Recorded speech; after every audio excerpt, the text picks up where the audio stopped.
Aaron. Yeah. Why didn't you say it the first time I said Aaron?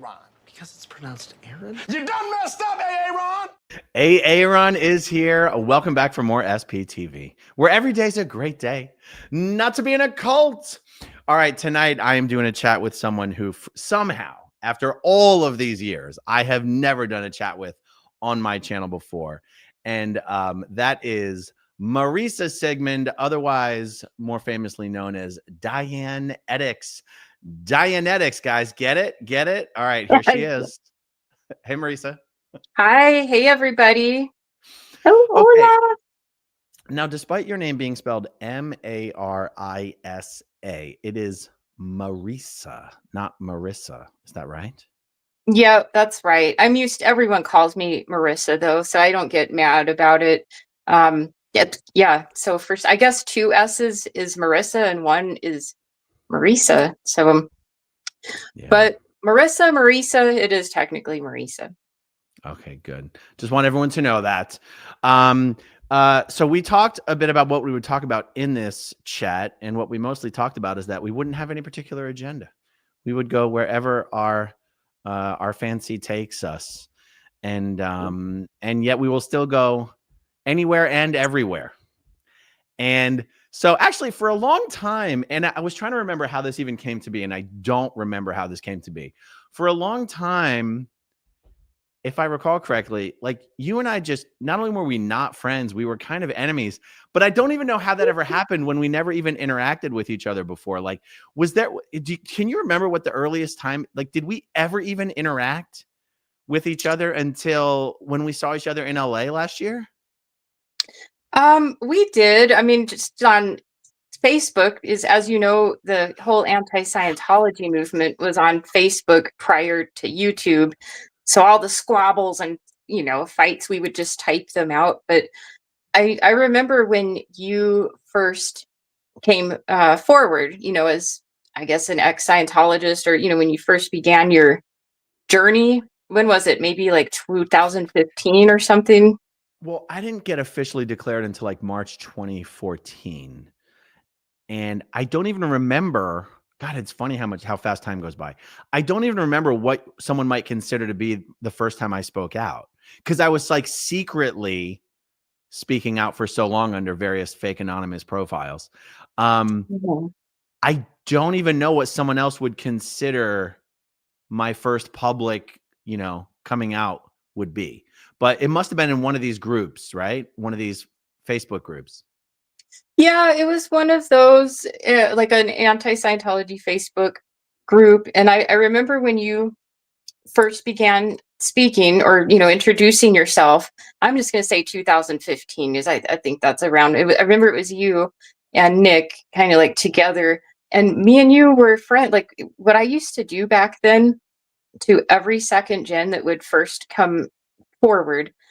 And I remember this. I remember messaging you and I'm like, hey, what's up? Like I introduced myself, and I would always do this. This was like my way to help second gens. I'd be like, hey, this is how it goes in this anti-Scientology world. And I would kind of warn people about, you got to watch out for Tony and, blah, blah, blah, because they're going to use you for their stories and the deal. So I remember messaging you and that was like my proactive help towards second gens, because I've been through like the ringer with all kinds of insanity.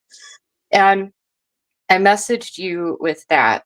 And then, I don't think you knew what was going on. So my message, you were probably like, who is she talking about? Tony who and whatever. But then, yeah, we've had correspondence off and on through Facebook, and we were always nice to each other. And then what happened, then the Aftermath show happened. And that's when it all went to shit. No, I'm just kidding. But as far as me and you, like the problem that we had. You have to remind me what it was, because I feel like I'm coming up with all these false memories of like me having some public feud with this person, and then me like thinking you're taking their side on Facebook, and me being like, oh, I'm done with her. Like I don't have accurate memories of any of this stuff. Yeah, it's funny because I have like a really good long-term memory for it amazes me, honestly. I have a bad short-term memory, but my long-term memory is pretty good. Um, so and looking back on our situation, it's really funny when I look back on it because it was very stupid. It like our little arguments and stuff. But the Aftermath show happened, and I don't know if you know this, I almost was on the Aftermath show. They contacted me, A&E, for about like 8 months and led me on this whole thing of like how I'm going to be on the show. And we can get into that later if you'd like. But you were on the Aftermath show. Everything was going great, with people getting out, talking about their stories. I mean, Aftermath, for whatever criticisms we have, I do have to give it credit for putting Scientology on the map, like globally, where everyone knows about it. Because I remember before the Aftermath show, no one knew about Scientology really. It was very rare. And so I think what started it was you were on the show, and then you got invited, you went to the Emmys and all that. And then it just seems like you changed like overnight, which I can imagine because you're being thrust into the limelight with, you know, I'm offended, sir. come What? on. You wanted to, you're asking, come, I'm not like being like, oh my God, but this is what, and you probably heard this from other people too. So I'm probably not telling you anything that's new, or am I? Is this brand new news to you? I don't know. Oh, okay. Well, that's when we started having problems because Wait, then I remember what it is. You were Melissa Paris's friend, weren't you? yeah, That's it. That's well, we where still it all went to hell. no, that's oh my gosh. That's not why. What it is, me and her kind of had the same opinions about a lot of things. So that's but That explains everything. no, but it was honestly, it's not, it was me actually. I'm the one where I was like, Aaron, because you said something to me one time. You're like, Marisa, you're like, what have you even done? I think this is where it started. You're like, what have you even done? You said, you're like, what have you even done? You weren't even on the after. Lies. You but that made me mad because I'm like, Aaron, what have I done? I'm like, because I was around for the anonymous movement. And I'm like, look, I'm not a high profile person, but I'm like, I had to go out here in shitty Phoenix, Arizona and talk about myself when I literally was like the only one my age raised. I know we're having fun and we're kidding around, but I know you do. If when you say that, you are serious about remembering me saying that. You said something. You were like, what have you even done? And I was, would this have been during like, hold on, would this have been during like a Facebook flame war in like our 2nd gen Facebook group or something? Like I would never, I feel like I never would have said that to you, but I'm assuming you remember this better than I do. It was a weird time, and like I always try to understand. Now that I'm older, I'm finding I'm getting better at kind of understanding the other side's mindset. But you were sort of thrust in the spotlight as the Aftermath 2nd gen celebrity, and so I can only imagine how that would be like having millions of people watching you and all this stuff. So I think at that time you still were figuring out the who's. I mean, you knew who the Aftermath people were, but as far as everything else and the history, I mean, you know what happened with your Aftermath situation, which didn't end up being too positive. But I used to criticize certain people, and you would get mad at me for that too. Yeah. That you would get mad, which is understandable. So I would say things like that. And I remember you kicked me out of the Aftermath forum. We did not approve these talking points ahead of time, Marisa. Oh, did I kick you out of it's funny. It's stupid. Did I kick you out of the supporters of Leah Remini group? Yeah, which is now I guess the SPTV group. I gotta tell you, I was fiercely defensive of anyone that would criticize. Well, because here's what happened is like Mike Rinder was already working for me before the Aftermath show even, like the idea for the show was even a thing, right? And so I already, if the Aftermath show created an in-group and an out-group, I wasn't particularly aware of it because whatever that in-group was, I already felt like I was a part of it before the show started. And I'm fiercely loyal to a fault to anyone I consider to be in my friend group, like just fiercely, unquestionably loyal. And so I remember the drama that started to occur where it seemed like people it definitely seemed like the show had kind of inadvertently created an in-group and an out-group. And then you'll remember there was the second show that was called Disconnected with what's L. Ron Hubbard's great-grandson's name? What's his name? Jamie DeWolf. Jamie DeWolf. And then not only were there now like two in groups and an out group, but then the in groups were fighting with each other. But I guess what I'm saying here is it didn't really occur to me to recognize or understand. I wasn't really aware of the dynamics of this in group, out group situation and maybe some because I was already in that in group and I didn't realize what it felt like to people who felt like they were being not included. And then I was, even with my memory of this not being perfect, probably pretty mean to people who I felt like were sniping at me or anyone associated with the Aftermath show. And that was definitely Melissa Paris for sure. Really? See, I remember, and I still am friends with her. I consider myself to be friends with all of you, honestly. And I know, which is difficult because there are 50 different internal disputes happening. So it is like a juggling act, because one thing I want you and all the second gens to know is that I didn't have an advantage of, how a lot of you have like history together. You were in the Sea Org or the ranch or this and that, and you had other Scientology kids.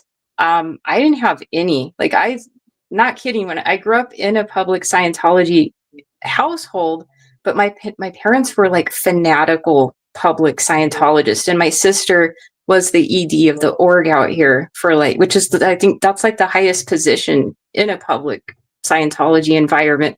So she was like running the whole freaking thing while I'm having to go to public schools. Nobody heard about Scientology. I actually had to lie about being raised in Scientology so that people wouldn't think I was like a freak show or something. I didn't have any kids. I didn't have any Scientology friends. I know back when I was 9 years old, after that point, then it got into like my nephew and nieces who, when I was 9, they were like 1 and 2 years old. So I'm not going to hang out with babies. So I grew up really by myself. And I used to think that I was the only Scientology kid on the planet. Like I really believe that, because that's how it felt. So when I see all of you that have known each other and you have friendships, for me, it's very special for me to be friends with you all, because I didn't have that growing up. It was just me growing up as the lonely second gen that had to lie. I had to say I was Catholic, honestly. I used to have my friends back when I was a kid where if their parents found out that my parents were into Scientology, like they wouldn't be allowed to come over to my house anymore, things like that. So, when I guess friendship is important to me with all of you, because I never got to experience that. So I don't like seeing you guys fighting. I don't, and it's not just me, but other second gens I've spoken to. Some of us, we really do consider this to be a family. And there are people that don't have families, that have no one except for us. So it's even like sadder than my stories when I hear their stories. And that's a good reason why I wanted to do this show too. It's not so that I can be like, haha, I'm doing a show with Aaron. It's so there could be like a well, because I've already like braced myself, because I know who would you be doing that to, Marisa? Who would you be doing that to? I don't know. Because I see like the things that people comment, and it's really funny, honestly. But I'm really doing this for genuine reasons for yourself, and it's primarily for the second gen community. I know the thing, you and Nora are not friends. I love and Wait, respect who? Nora. What? Who? What are you talking Well, about? but I feel, in my viewpoint, I'm like, well, that's a 30-year friendship history, and I can't get involved in it because I don't know the personal details. I just feel like it's none of my business. So, and I don't like feeling like other second gens are going to get mad at me for talking to, you know what I mean? It's just, it's an awkward feeling. It's a That's the shitty thing? feeling. People would be upset at you for talking to me. That's unbelievable to me. No, it's not. Come on. I know you're joking. I'm like, I think you're joking. That's not how it works in this community, Marisa. What are you talking about? Well, so I mean, and all of us have like our personality flaws and things like that. So, I mean, none of us are perfect. You know what I mean? I'm sure people know I can be a big bitch at times, but usually it's when people are arguing with me, which I get. I get a lot of crap. I really do. I get more crap, I think, than people know because I do have a smaller platform. But yeah, I just want all of you to know that your friendship is very valuable to me. And I think certain second gens will probably never be friends again, but some have a possibility to make up.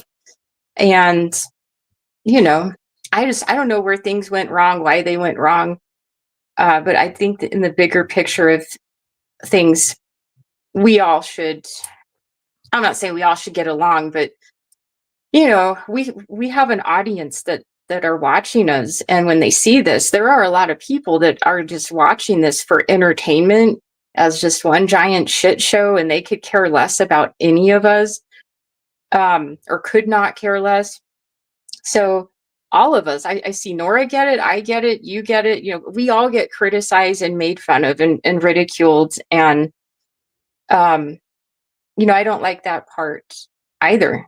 Because it shouldn't be like an entertainment show for people where they watch us and think this is like exciting, and because we're not. I mean, you remember that show Jersey Shore where they I were never always saw it, but I'm aware of it. I've never watched it. I think I've seen little bits and pieces, but they're always fighting it. I mean, they make this community look like we are a bunch of saints, but they would do the craziest things to each other, and their viewers didn't even do what certain viewers of this community do. You wouldn't see Jersey Shore viewers being like, it's all Pauly D's fault, and I want Pauly D to apologize to me. And that was, you know what I mean? And that happens with us, which mind boggles me. But I guess that's all I remember is that one of the cast members was called The Situation. yeah. Is that Mike? Oh, like, I think so. I think that's the one that got busted for evading paying taxes. I think he had to go to prison. Yeah, he didn't pay taxes for like a couple years or something. But so I don't know. We all have our faults, personality quirks, things that we could probably work on. And I know that. That's why I was joking about our situation that you and I had, because it was really silly when I look back on it. But it just boiled down to where, and I'm sure you've heard this, where people call you like cocky and arrogant and stuff like that. Are you kidding me? Me? It was like the usual situation where I thought you were kind of being that way, but then we would clash heads and argue with each other. And then, you kicked me. Oh, it's because I think I said something like, Mike Rinder gets to handpick who's on the show. And yeah, that was when you were in the stage. And I don't blame you. You knew him personally, but you got mad at me. True statement. That's just a true statement.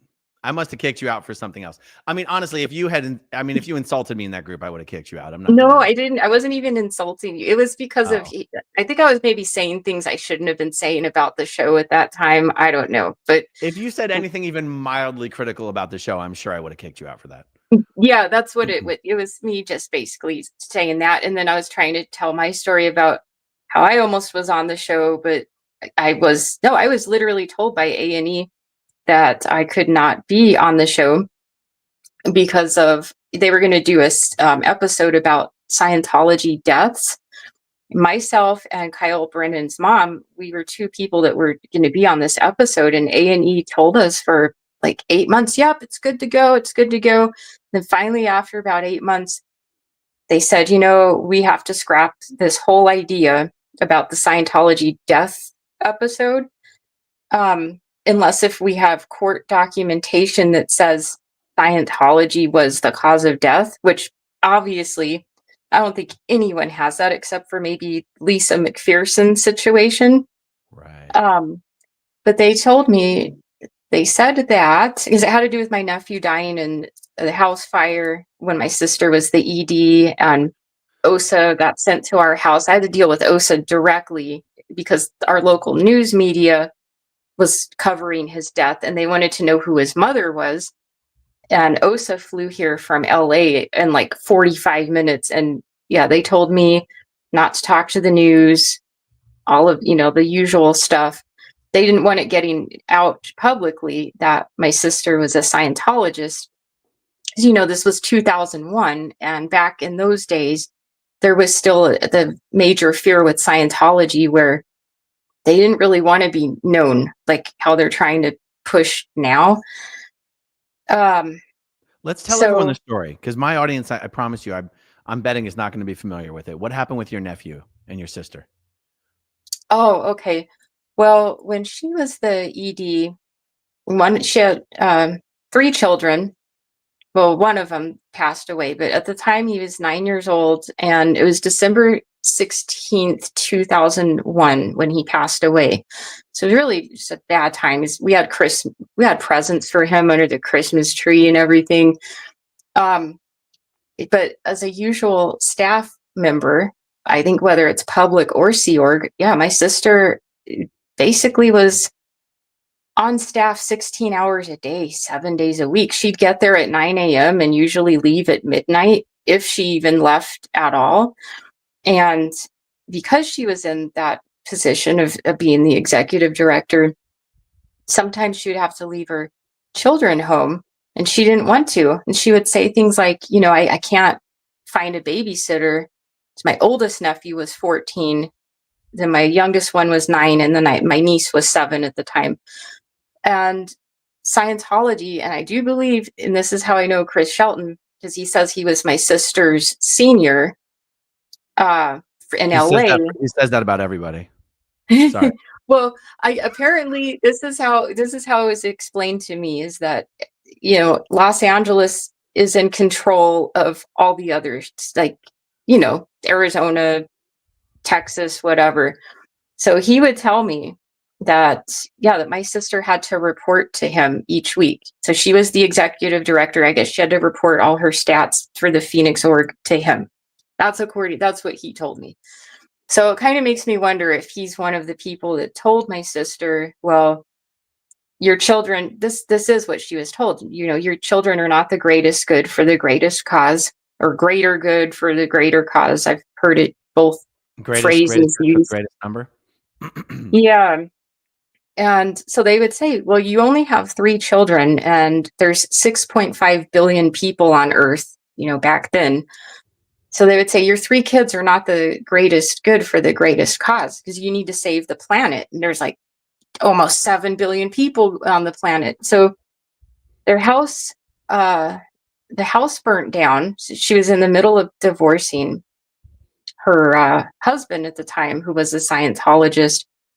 And so a space heater, I guess, was next, like a couch or something, and the house caught on fire. And my nephew and my niece, they escaped, but my youngest nephew, I guess for whatever reason, because this happened at like 2 a.m, he ran back in the house to save his, they had 2 dogs. So he went in to try to save them.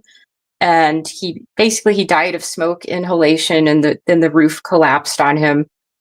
But it was Scientology's policies of, having to be, you have to be on post. And I think when you're someone like an executive director, I've been on staff before 2 times, but it was like low level stuff.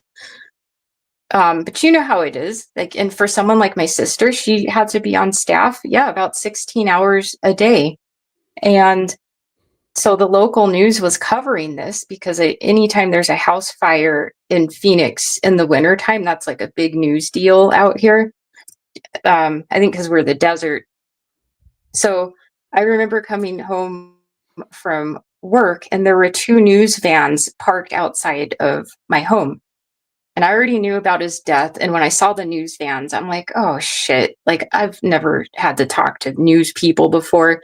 And as soon as I got out of my car, they were like, yeah, asking me, like, do you know who Tyler Reeves is? That was my nephew's name. And I'm like, yeah, I'm his aunt. And they're like, oh, so you're the sister of his mother then. So where was she? Why wasn't she home? They wanted to know what she did for a living. And in the back of my mind, you know how we're trained to believe that the news media, what are they, the merchants of chaos, that whole thing, like the news is bad. So part of me was afraid. I'm like, oh my God, I shouldn't be talking to these people. But another part of me was, I really didn't want to talk to them because I just learned that he died and I was very shooken up. So I told the news media, I'm like, listen, I just found out that he passed away. Can you please let me have some time to process this and grieve? And amazingly, the news people were like, okay, no problem. And they walked away, which usually they're not that, where they just leave you alone. But because I had contact with the news media by even speaking one word to them, my nephew's grandfather, who also was a Scientologist, is my sister at the time. She married into a prominent Scientology family here in Phoenix. The grandfather called OSA directly. I mean, these are like lifetime Scientologists that have been around since like the 60s, So he knew how to get a hold of OSA in Los Angeles. And they were like, he told them, the local news is making a story about my grandson's death. You guys need to get out here. So OSA flew out and yeah, they were wearing their, what is it? Like the Navy unit, what are they called? I know there's a specific term, like the Navy looking uniforms. The Class A's. So is that what they're called? Yeah. So they talked to me, the OSA agents. There were a total of 3 of them. And they said, yeah, we hear that you spoke to the news media. What did you say to them? And I'm like, I really didn't say anything. I just told them I'd like to have some time to grieve my nephew's death. And OSA told me they didn't care about him dying. It was really creepy, And this is when I already knew Scientology was weird, but my nephew's death is when I really realized how evil and fucked up Scientology truly is. Because all OSA cared about was Scientology's name not being mentioned publicly. They didn't say anything like, we're sorry for the loss of your nephew. Nothing. Just, you're like, well, and they did tell me, they said, if you tell the news that your sister is a Scientologist, you could be responsible for Earth's demise and the collapse of Scientology. And so part of me, I'm like, okay, I can be responsible for the whole Earth, for the whole planet being destroyed if I do this. But those were their exact words to me. And I said, well, my sister is a Scientologist and she is the head of the org. So I'm like, what do I say if I see another news member? And OSA said, just tell them that you don't know what she does and that you don't talk to her. And I'm like, okay, whatever. I never ran into the news media again, but it was so cold and very just weird dealing with them and having them not care about that a death just happened, but all they cared about was Scientology not being mentioned publicly. And then when I went to his funeral, OSA was at the funeral, and that was weird because I could see them walking around. It's almost like the CIA. You know how you see them walking around on the White House and their walkie-talkies and stuff? Well, there was like these OSA people like on their phones and wearing their sunglasses, and They stayed at the funeral, I guess, to make sure that they knew, because at that time I was sort of questioning Scientology, and there wasn't Facebook or anything back then, but they knew me as like an anti-Scientologist, not an SP, but I was like a kid that grew up in Scientology that was against it. Mm. And so they were really weary about me. And I wrote a poem for my nephew to read at his funeral. And OSA somehow figured out I had that poem, and they had to proofread it.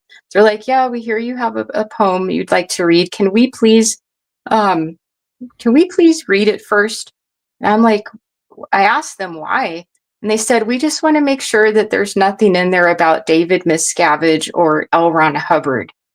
So in my mind, I'm like, why would I write a eulogy about a 9-year-old putting David Miscavige and L. Ron Hubbard in it? But I let them proofread my poem. And they were like, oh, yeah, this is very theta. This is very nice. Yeah, you can go ahead and read it. So I got OSA's approval to read my poem. And then when my sister, she was like bawling her eyes out, of course, it's her son that passed away. And I remember the OSA agents and other staff members just gathering around my sister, and they were telling her to stop being banky. Like when she was crying, they're like, stop, you're being too banky, like knock it off. And she had to go to Flag to get several auditing intensives after his death. Yeah, I guess to get out, it's geared to make you emotionally numb, essentially. So she had to do all these intensives to, basically not care about her son dying. So she would no longer have any emotions about it. Wow. So that was why A&E, they wanted to, of course, hear about my Scientology upbringing, but they wanted to mainly hear about his death because of Scientology's policies and, just their horrible family policies. When you're a staff member, you really can't spend time with your kids, and you're dedicating your whole life to being at the org or Sea Org, wherever, Did she And then continue to be the executive director after that? She did. And then what happened, it's such a weird story. And she's my half sister. So we have the same mom, different dads. And she was like Tom Cruise level into science, like just hardcore. Oh my gosh, it was crazy. She continued to be the executive director. And then around, it's like 2006, my mother was declared for emailing people. This was like when that big exodus of like Marty, Mike, all those people, there was like a huge exodus around, I think probably 05 to 07, where they either were getting declared or deciding to leave on their own. And my mom was emailing Marty, and then a guy, have you heard of Tommy Thompson? Mm-mm. He's another kind of old school. I don't really know the story about him, but I think he's considered like a high level SP, kind of like Marty, Mike, that whole crew. So my mom was emailing them because a lot of people were getting tired of David Miscavige, especially his golden age of tech, which I think was in 2 or 3 phases. But I remember that. I used to go to these events because they have them at all the public orgs. We could see all the events from LA, and Flag is, they put it on a big screen TV for us to watch while it's happening. So Tommy Thompson must have been before Mike and Marty, because even though I think Mike, for example, blew the Sea Org in 2007, I think that the Tampa Bay Times didn't write about them until 2009. So Tommy Thompson must have been even before then. And the first golden age of tech was in 1996, and the second golden age of tech was in like 2014. And there hasn't been a third one. But Tommy Thompson, God, I'm trying to remember who that was. By the way, someone in the live chat's asking about bank being, what does don't be banky means. So In Dianetics, the reactive mind is like L. Ron Hubbard's version of like the Freudian subconscious, and it's called the reactive mind, but it's also called the bank. Yeah, the funny name. It's like, why? How Because it's is like it? it's like a computer bank of information, and so don't be banky means basically don't show negative emotion is what it means. Yeah, like grief, sadness, anger. Yeah, those would all be considered banky Yeah. emotions. So Crying. it sounds like your mom got declared for like pretty much the exact same reason my mom got declared for, which is whatever the big electrifying high level Scientologist was that was, speaking out for the first time. Like my mom got declared basically for spreading around Debbie Cook's email and talking to people about Debbie Cook's email. So it sounds like your mom got declared for what spreading around stuff Tommy Thompson was doing. No, it's just for being in contact with them, like Tommy and Marty. Yeah, and like you said, Render didn't come around till about a year later, but she was in touch. My mom was in Indy. Like she spent 30 years in Scientology as a public Scientologist. And then when she was declared, she immediately jumped over to the Indy bandwagon. Oh, your mom And was in Indy too? yeah, she's one of the first ones. Like, I don't know if you've seen that Indy 500 list. But yeah, my mom's on there. She I was like remember one that. of the she was like one of the first ones. And so being that I'm like technically an only child and really freaking nosy, I would see my mom like just on the internet, like on the Free Zone website, all this stuff. And what is funny is back in '06, the internet was still being, I don't want to say figured out, but a lot of people, it was just different back in 2006. So my mom made the mistake of using her real first and last name on there, you know, and she was on Free Zone just bashing David Miscavige. Like, oh, David Miscavige is ruining everything and the whole Scientology's going to shit. And so they kept seeing my mother's name, Osa. They were seeing my mom's name pop up time and time again. Plus, I know they intercepted Marty's emails.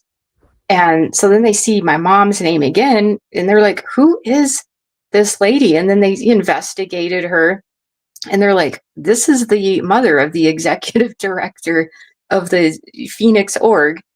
And they're like, so yeah, they gave my mom an ultimatum of basically stopping.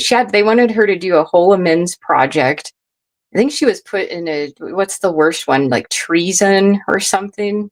Like Confusion is the lowest, but confusion, nobody really cares about confusion. Treason is kind of the lowest one that people care about. Yeah, that's what she was put in as was a condition of treason. Yeah. And she had to make amends and pretty much announce, okay, I'm no longer going to say anything bad about David Miscavige ever again. And my mom said, I'm not going to do that. So they declared her. And they actually sent her, I remember it was Christmas Eve. She got her goldenrod delivered on Christmas Eve. And I think they did that on purpose just to be assholes. Just, you know how Scientology is. After you spend 30 years in Scientology and you get a little Merry Christmas present of a goldenrod. So she was declared, and my sister continued to be, but then right after that, my sister was ordered to disconnect from my mom because my mom was declared. So she disconnected from my mom, me, every person. Then she had to go back to Flag with her kids, and Flag, they were even trying to get her young children to disconnect from their grandma. And at the time they were like little kids, and whoever it was at Sea Org out in Flag, you're like, yeah, you can't talk to your grandmother anymore. Your grandma's an SP. And I mean, the chances of like 7 to 10-year-olds listening to that, I mean, that's not going to happen realistically. So, but yeah, my sister disconnected from all of us for almost 4 years. And then she no longer was on staff. And that's the mystery. And it's so weird because it's like this forbidden topic that we can't ask my sister. And I'm not very close to her, so I feel weird asking her. But, you know, like at family birthdays and stuff, I see her, and I've heard my mom mention LRH a couple times in front of my sister, and my sister will change the subject really quickly. And God, there's like noise going on in the background. So that happened. Is someone trying to escape? Yeah, I have a bunch of hostages in my backyard. Oh my God, you are crazy. But so anyways, my sister, she stayed on staff, but I'm pretty sure she was declared, I think they looked at her, this is my theory, I think they just looked at her as sort of like a walking PTS train wreck. Because first, you know, her son died, which that's going to make her PTS somehow, like she pulled that in to happen. Then my mom getting declared. Then there was another situation where my sister's been married like 4 times. Her second and third husbands were Scientologists. And the third one was taking my niece, who was 14 at the time. He was taking pictures of her in her sleep on his cell phone. And yeah, I'll spare the details, but they were not pictures he should have been taking of her. And my niece happened to go through his cell phone one day, just being a typical nosy teenager. And she is like, oh my God, why are all of these pictures of me in my sleep on my stepdad's phone? So she told my mom. Obviously, I was very livid and I was going to call the police immediately. But her biological dad, that was also a Scientologist, my mother, they had to do this sit down with me and tell me not to call the police. So I didn't experience like SA personally, but I have witnessed how Scientology handles SA situations where you're ordered not to call the police and things like that. But what weirded me out was her biological father. Even you would think the dad, like the biological dad, would want to kick the stepdad's ass or something. He even was like, Marisa, we're handling this. And I'm like, okay, well, you're her dad. You know, aren't you upset that your daughter just had these provocative pictures taken of her in her sleep?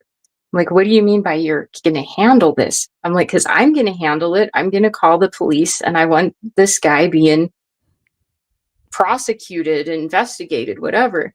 But they pleaded with me and swore up and down, basically, that, hey, that it's going to be handled. We're taking care of it. Please mind your own business. And so I did. I think I was like 21 or 22 at the time, and I thought they really were going to handle it and something bad would happen to the stepdad.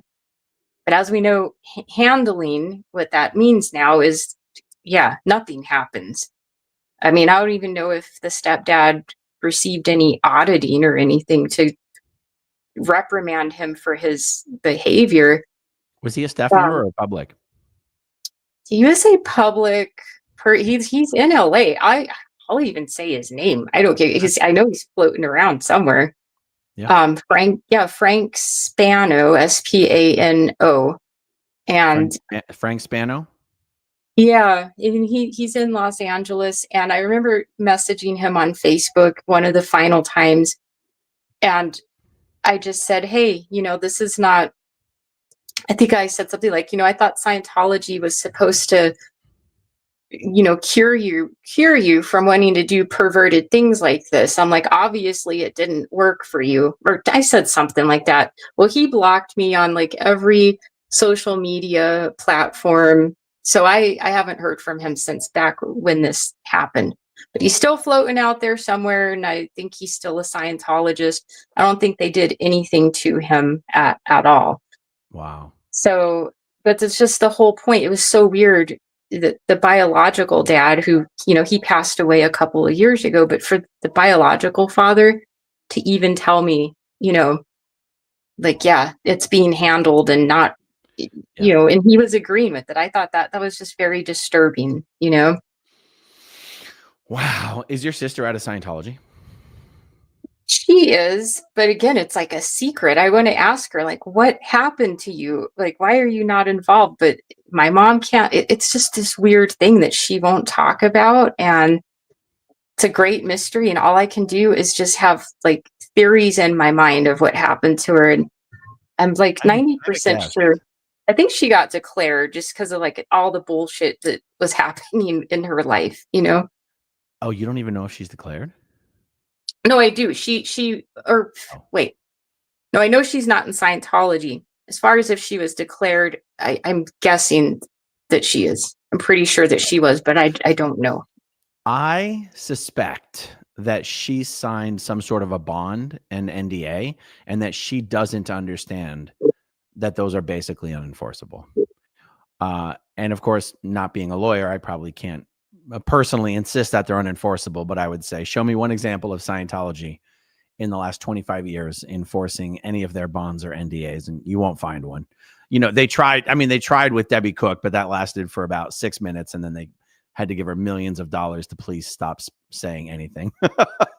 So What would it be an NDA for, though? Just for her to say anything to do with the fire, or any of Osa's involvement post fire, or like, for example, when they took it down to Flag, and whatever she did at Flag for all that time, I'm sure that in addition to the auditing and the sec checking and the ethics, that she got totally wrapped up by Osa, and that because otherwise, otherwise I'd like to think that she would be speaking out. A lot of people, when they leave, they think the documents that they've signed, that they'll be in huge legal trouble if they speak out, and they don't understand that they won't be. I didn't know that. Okay. Yeah, she did have a higher level position, even though it was public staff. But I do. Is that true? Like the ED is the highest position, and from a public standpoint, public staff. Well, when you say public staff, I mean there's public and then there's staff, and the ED is Oh, the highest position in the org. So in any normal city where there's Scientology, like the city where she was on staff, she would be the highest level Scientologist in that city, and actually in the state. okay. That's what I thought. So I think a lot of this are things I wouldn't have endured if she was not the ED. I think it's because of her being the ED that I had to deal with OSA and certain things like that. I mean, you know, and even my mom, I mean, yeah, there were private investigators going through my parents' garbage, and all, you know, when they found her emails with Marty and Tommy Thompson. So it's kind of interesting, and I'm just sitting back watching all of this. Like, this is I mean, I knew from the time I was a child, and I saw your video, I think it was yesterday, where you're like, I never believed in Scientology, or it was something like that. The title of your video, you know what I'm talking about? I think it was today, where you're like, I never believed. I think it was, I never really believed in Scientology. Yeah. Yeah. That's how I am too. Like, I never really believed in it, as I always knew it was like batshit nuts from the time I was a kid. And I think it's because I did grow up as a public Scientologist. So from like 8 a.m. till 2:30, I would go to public school, but from 2:30 till I went to bed, it was nothing but Scientology in my house.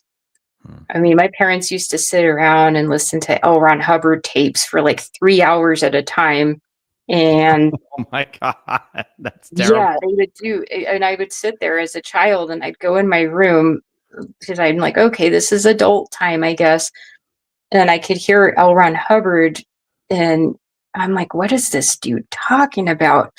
But then then my parents would start laughing. I'm sure you've heard his tapes, and everyone starts laughing. And I'm like, he didn't even say anything funny. Like, he's talking about crazy shit.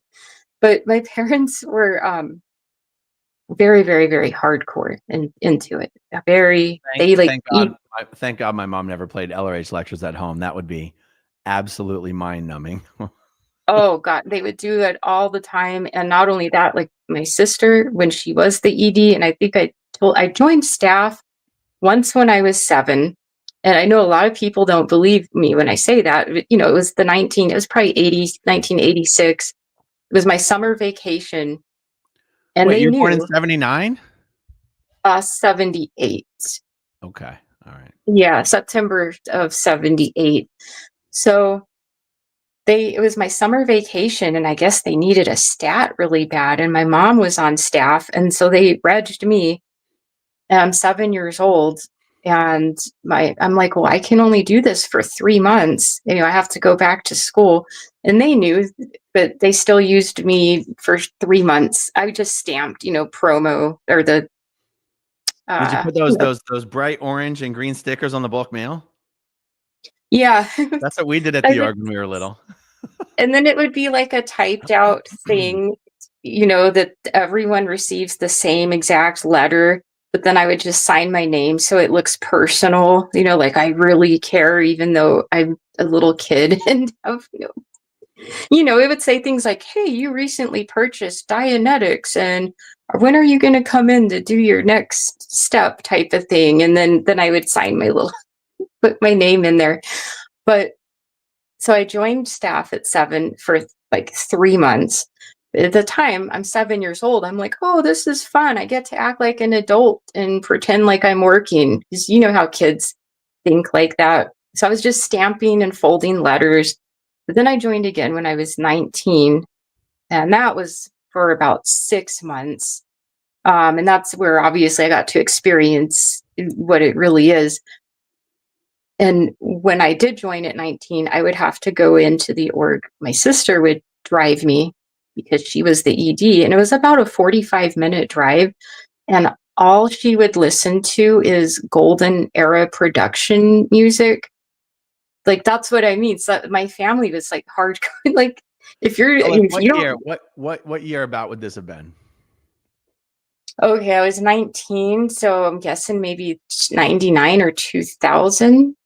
Oh, okay. So that was later than I was thinking, because it would have been around 92, 93, 94. All we would listen to is the Road to Freedom album. Oh my God. Did you really like that music? Yeah, I did. It's very catchy. Very catchy. The John Travolta track, the Frank Stallone track. Oh my God. That's what the only song I sort of like is oh my God, it's the most popular one where they made a video, We Stand Tall. Oh yeah. Because it's the only Scientology song I've ever heard where it has a little bit of a melody to it.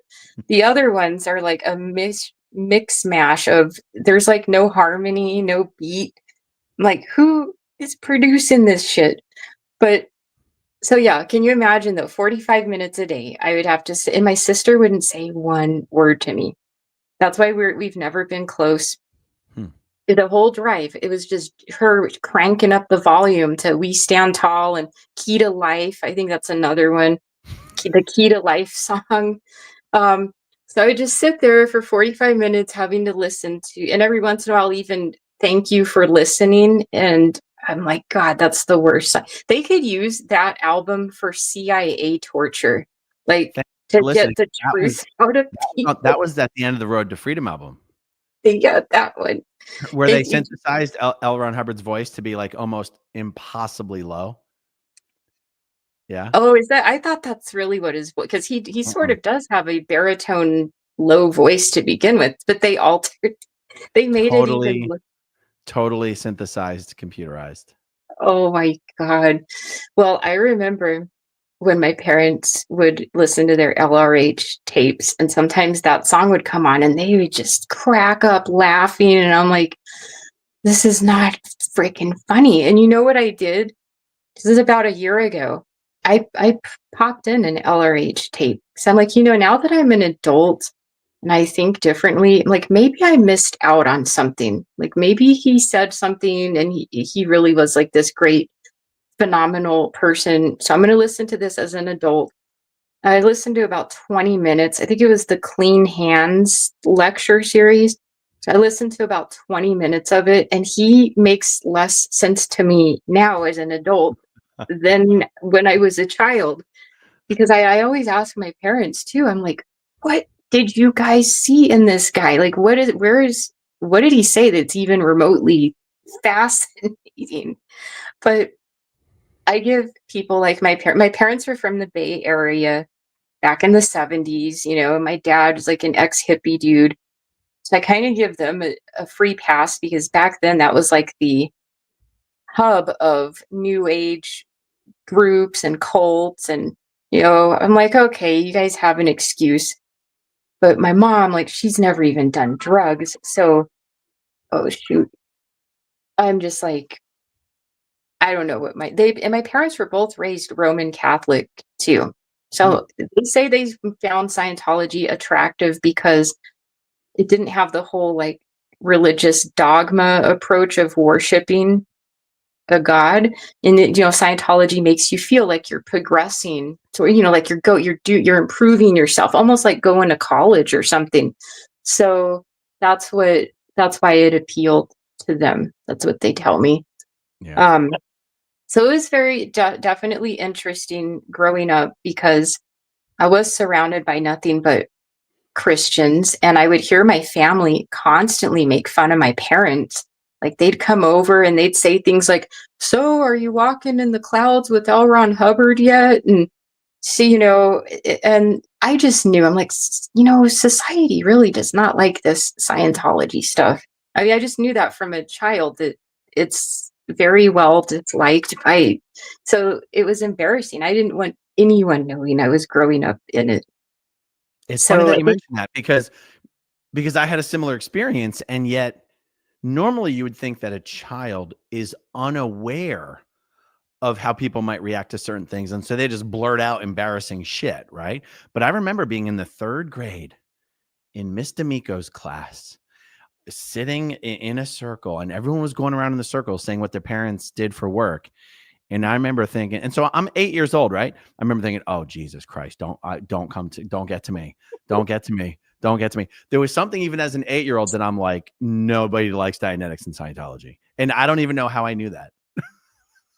yeah, I knew from a very early age, and I think that I know that public Scientologists, when, even I am a 2nd gen, but I know there's like this misunderstanding where Sea Org members, of course, Sea Org 2nd gens have it worse because your whole life 24/7 is nothing but Scientology. Like I couldn't even imagine that. So it is advantageous that, yes, I was able to go home and experience public schools and things like that. But, the other aspect is, like I said, I didn't have any Scientology friends. I didn't know any Scientologists my age. And I'm growing up surrounded by like 40 to 60-year-olds that are hardcore Scientologists. And I'm this like little kid that's not knowing what the hell's going on. I just know it was made fun of all the time. And the few times I would try telling my friends during like my childhood or teenage years, I would say things like, "Have you ever heard of Scientology before?" And my friends would look at me and say, "What?" And just their facial expression, I just knew like, yeah, I better not talk about it because it sounds weird to them. So yeah, people give children, I don't think they give kids enough credit because children are very observant and they know a lot more about what's going on than I think people believe that they do. So I did. I grew up in Scientology, not liking it, not wanting it, but essentially it was forced on me. I mean, I've made videos about having to receive sec checks by 6 years old, like Johannesburg sec checks. My story is, it's Wait, really at 6 similar. years old or by a 6-year-old? I was 6 years old and having Wow. adults give me Johannesburg sec checks. Yeah. And so my story is, Serge. I always tell Serge, my story is like his, except I don't know how to audit. I never learned any auditing at all. But I was the child that received a lot of auditing so that the like student auditors could practice their questions. And the org, Phoenix org, I think it went up to, what is it, grade 2? You know, like this, it used to be, because a grade or class 2, whatever it is. You know how there's different orgs, like LA is obviously, you can go up the bridge. So Phoenix would be a class 5 org. Is that okay? Because I think the highest you could go up to is grade 2. In Phoenix, the highest you could go would be the state of clear, which technically is grade 6. But I mean, like, if you want to learn to be an auditor, like, not. They can train up to grad 5 auditor. Can they? Okay. Well, back then, because I know they always change the rules. And I'm pretty sure, though, back when I was like a teenager, I think you could only go up to grade 2. Maybe I'm wrong. But again, this is like the, 80s, late 90s era. And so all of these, the auditors that were learning, say, method 1 co-auditing or grade 0, or, the part where they have to learn how to audit and ask sec check, the whole sec check questions. So I would be at the org. I think that's where you might be getting that from, is because the level where you do the sec checks is academy level 2 and grade 2. Maybe, okay, that must be what it is then. Because I made a video about this, and I had a couple comments like, there's no way you received a Johannesburg sec check at 6 years old. And I'm like, well, you know what? It's not that I received it because I was going up the bridge. That's kind of the messed up part. It wasn't even being done to benefit me or help me, but I was essentially a guinea pig that they would be a kid at the org, and they would say, hey, can we use Marisa? So-and-so's doing their grade 2. And my mom would look at me. So I would want her to say no, but she's, the whole children are adults, basically. So she would look at me and say, well, what would you like to do? And I was highly embarrassed and very shy as a child, and I didn't want to say no to adults. So I would always say, oh, okay. And then, I'd have to get it. It's like, all of them. I've had all, like, whole track sec checks, Johannesburg sec checks, children's sec check. I've probably had every sec check on the planet. But I'll tell you, the reason you'd find people saying there's no fucking way that's true is because the idea of a 6-year-old getting a Joburg sec check is truly shocking. Like, it's truly unbelievable. And honestly, it's literal child abuse. It is. And I mean, I still have some of the tech volumes, and I do have copies of, like, the Joburg sec check. And the questions are just to ask a 6-year-old, like, are you a communist? Have you had sex with dead bodies and whatever, bestiality, all of that, any type of sexual questions, period, should not be There's asked. even a question like there. Have you ever had sex with a member of another race? Yes, I was going to say that. Yeah, it and the same sex. Have you ever raped anyone? Have you ever enslaved a population? Oh no, that's the whole track sec check. That's the whole track sec check. I see. L. Ron Hubbard had this idea. The Joburg sec check, I'm trying to remember. It wasn't for people in Johannesburg. I think he created it when he was in Johannesburg. But it's like literally just some of the worst things you could ever do as a human being are what the questions around this interrogation are formulated around.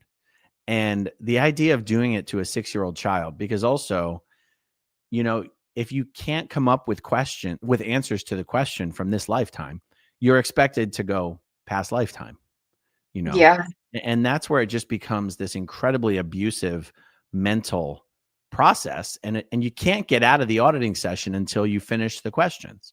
And so you just have to come up with bullshit, basically. It's true.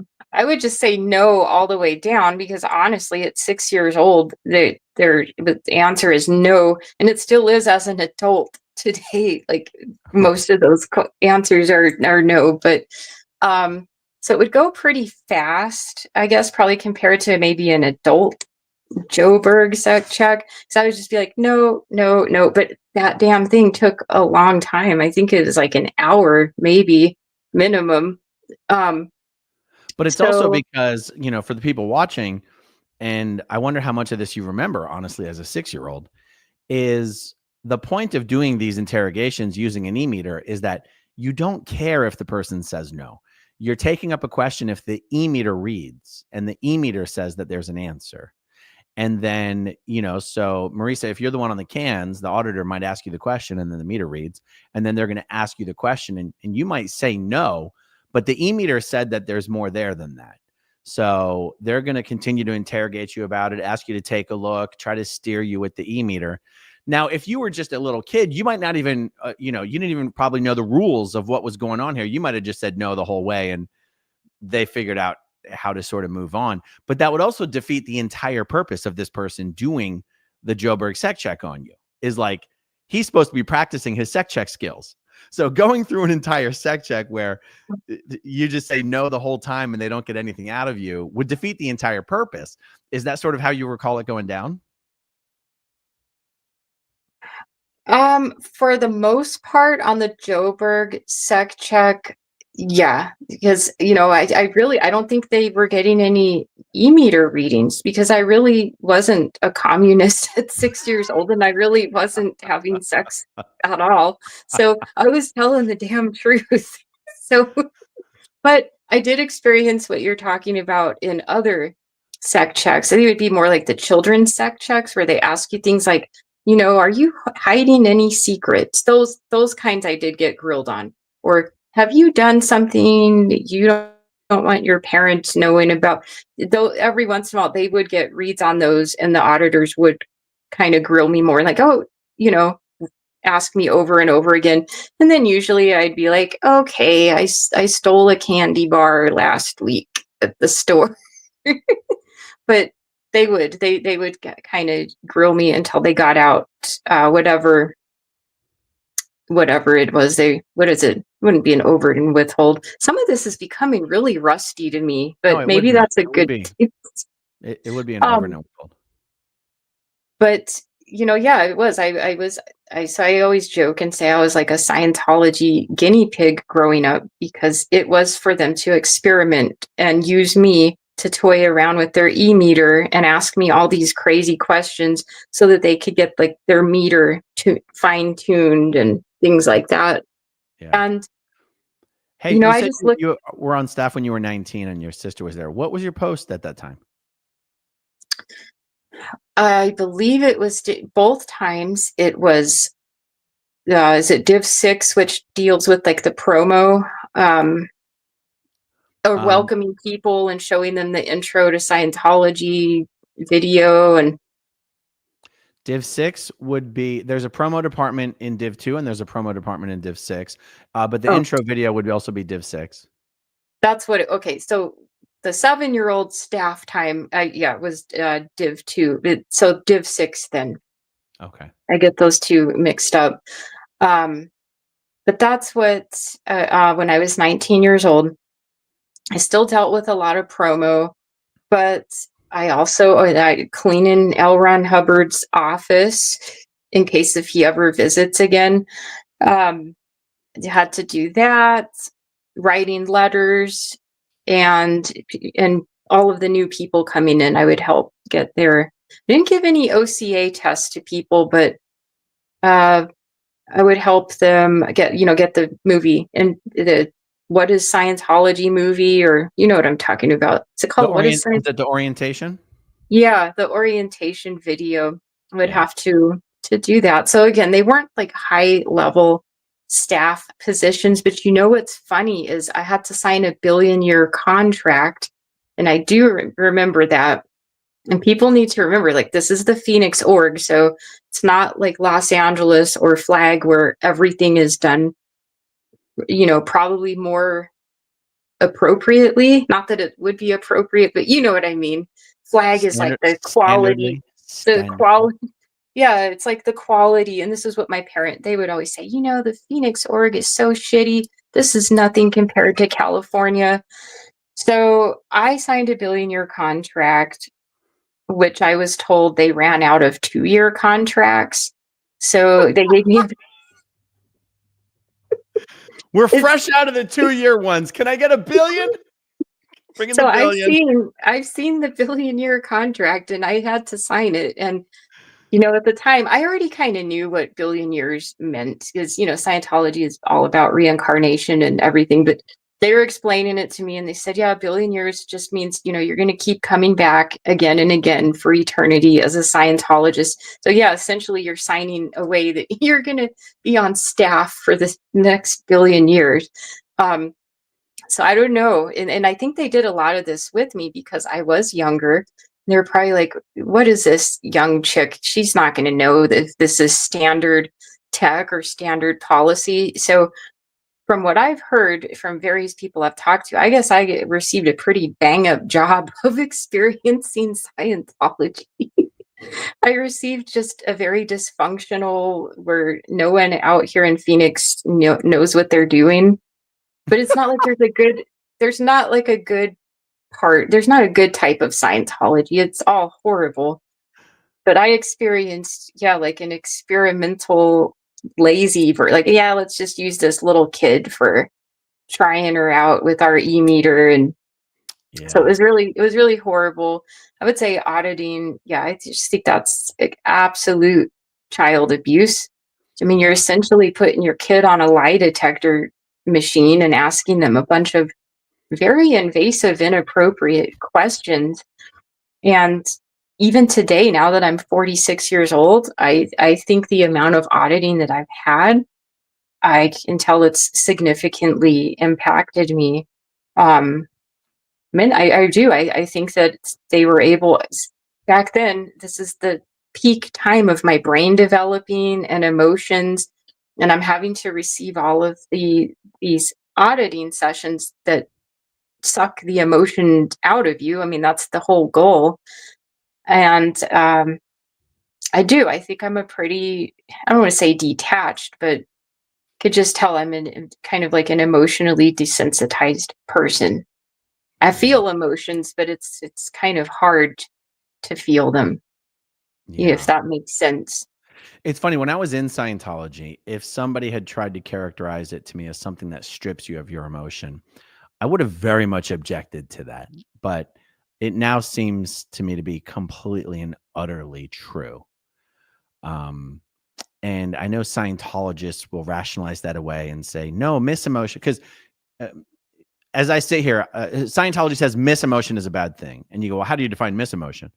Well, in some places, L. Ron Hubbard says anything below 2.0 on the tone scale. So antagonism, anger, fear, hostility, grief, apathy, whatever. And then in other places, he'll say, no, misemotion is just emotion that's not appropriate to the circumstance. And so if the circumstance requires grief and you show grief, that's not misemotion. And I'd say that's just one of those things where Scientologists will cherry pick some bullshit because L. Ron Hubbard contradicted himself. Scientology wants you to not exhibit any emotion below, any negative emotions. They really don't. They like any emotion that's a negative emotion is coming from an engram, is coming from a past incident, is coming from stimulation. And it is. It's tough. I mean, that's why, and the difference with adults, and I have these arguments with my parents to this day because they compare themselves. I'm like, they compare their experience to mine, and I'm like, listen, mom and dad, you guys found Scientology as adults because you liked it. Like you voluntarily wanted to be a part of it.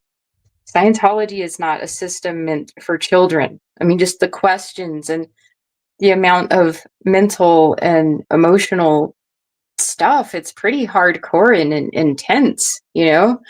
And so when you take a child that's just learning even how to feel anything, or your brain is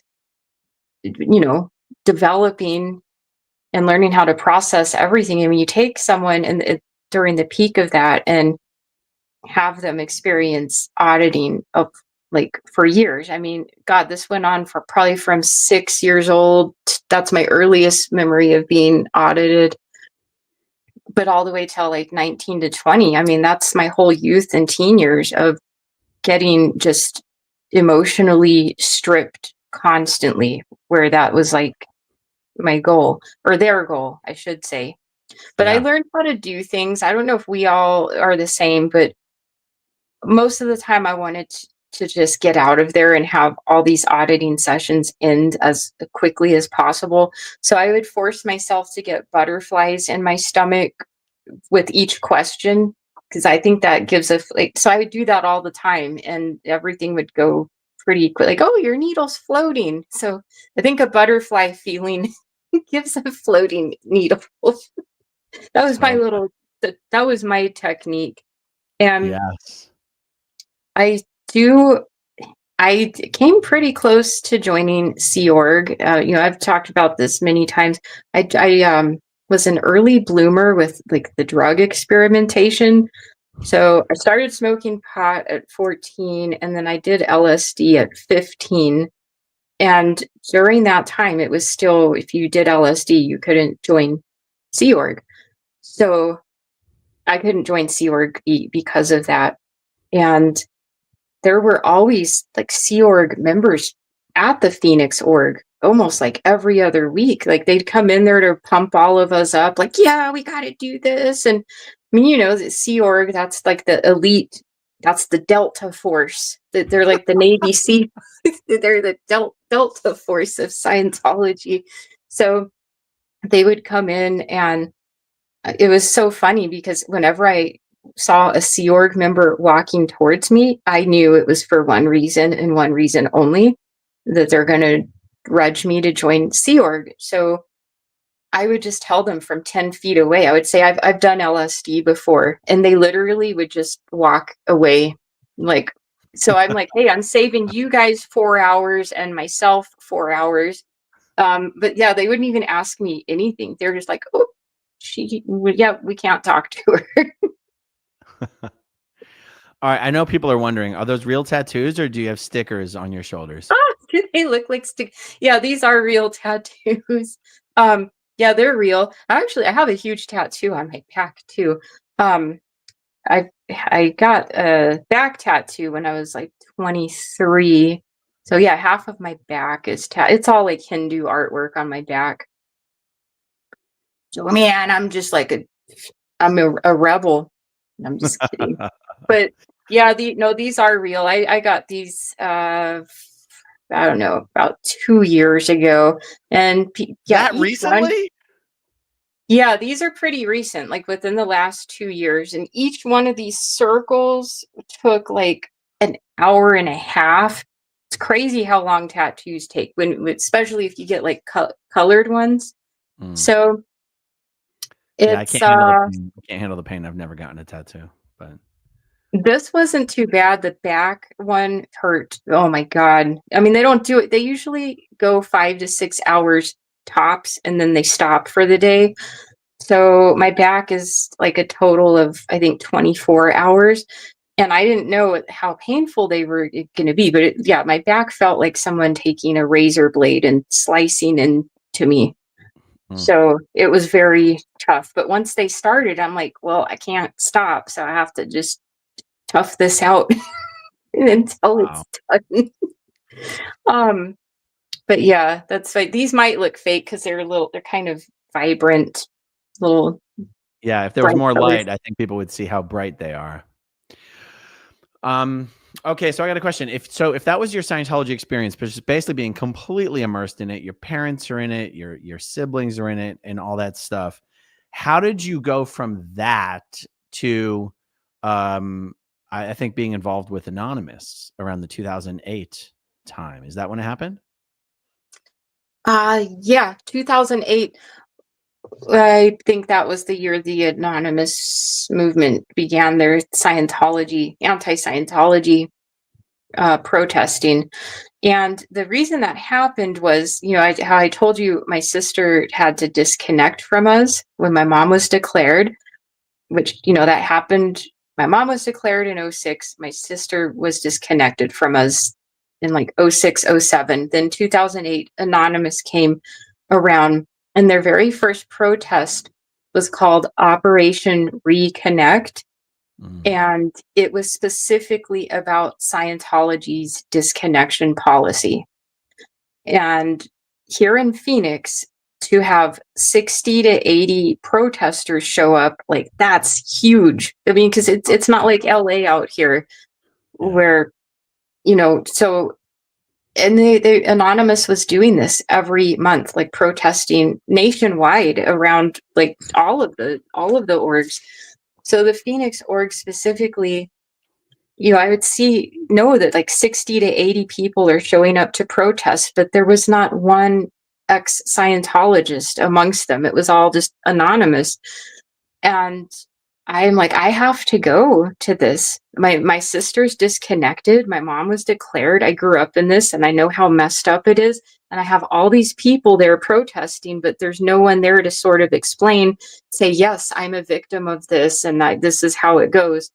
So that's why I did it. I mean, I just felt like if I don't do this, I'm going to be a complete, I don't know. I had to do it. So I showed up and I had this sign. I have a video of it actually, but I have this sign. I'm like, my family is a victim of Scientology's disconnection policy or something like that. So I was standing outside with that. And then people would be like, oh my God, so this really happens? Like there really is a disconnection policy? I'm like, yeah. And it was weird because this protest was right outside of the org where my sister was inside of. And I'm out there protesting about her being disconnected from us. But I don't think she was allowed to know about this. And at that time, MySpace was still going on. Mm-hmm. And so I would post all of this on my MySpace. Like, I'm going to go to this anonymous protest, blah, blah, blah. And my sister's husband, the one I was telling you about with the picture thing with my niece, he reached out to me and was begging me not to go. He's like, you can't do this. He's like, you have to stop. Please don't protest Scientology. And, this is really giving your sister a bad name. And, she basically was only concerned about herself and probably being declared or kicked out of staff. But I told him, I'm like, I don't care. Like, I do not care if she's afraid of Scientology and her Scientology staff career. I do care because I was raised in this crappy stuff and it's abusive and it needs to be exposed for what it is. And at the time, since I was the only one to come out in Phoenix and sort of represent that I am a victim of it, so there's not a lot of Scientologists here in Phoenix. I think we have the same, maybe 50 tops, but half of them are the same ones that have been here since like Ronald Reagan was president. That's exactly how it was in Philadelphia. It's like the group that's there has been there since the 80s or the 70s even. Although they're starting to die off, and the kids of those Scientologists have left Scientology long ago. Like there's so many kids I grew up with in the Philly org that are out of Scientology but have never spoken out. And it'd be so cool if one of these days more of them did start speaking out. That's right. You're from Philly. I keep forgetting. I wanted to ask you about one family that I think has always been a Phoenix family. Suggs, Suggs. Do you know that family? Is there a Randy? I only knew the son Scott because he was going out with Heather's sister. But Randy Suggs might have been the father. Yeah, I remember a Randy Suggs. Yeah. I think they're. Phoenix is an expensive area to live, right? Scottsdale is it near Scottsdale? We have an Ideal org now, Ideal morgue, and it is in a very expensive area. And as far as the cost of living out here, it pretty much doubled in 2 years. So it's crazy. Like you used to be able to get a 1-bedroom apartment for like $1,000 a month, and now it's that same 1-bedroom is like $1,800 a month. But the thing is, our wages haven't increased, but the cost of living has skyrocketed. Of course, we have our good old pal Grant Cardone. I think he lives here part-time between Arizona and Florida. And that's why, he does like his whole thing in Arizona. He's very active out here he's into everything. Like he's been buying up apartments out here for at least a decade. his whole office out here, that's in Scottsdale. It's a really nice office too. It's like a 4-story building. And I think I mentioned to you that he's on our local news channels, like on one of them, like once a week. He's like the guest, the financial expert to talk about Phoenix's real estate market. And so when I see him on the news, it cracks me up all the time because I know what he's about. But Grant Cardone is like Phoenix's or Arizona's, I guess, local economy expert. You got to get your money right. You got to get your money right. If you don't make $400,000 a year, you're not even a man. Okay. I don't know what it is about him, but I honestly find him to be the most entertaining, batshit nuts Scientologist I've ever seen in my life. I mean, he's far more entertaining to watch than Tom Cruise because, for one, like, he's from Louisiana, and I've been to Louisiana first. I almost got married to a guy from Louisiana, and they're it's the Bible Belt. So in my mind, and I think Grant was raised Southern Baptist. So I'm like, how the heck does a Southern Baptist from Louisiana get involved in Scientology? Like, to me, it's just crazy. But he did it. I don't know if you've seen this video, but it was the grand opening of his office out here. And as you know, Arizona, we really have no gun laws out here. Like, we don't. You could just grab a gun and carry it around.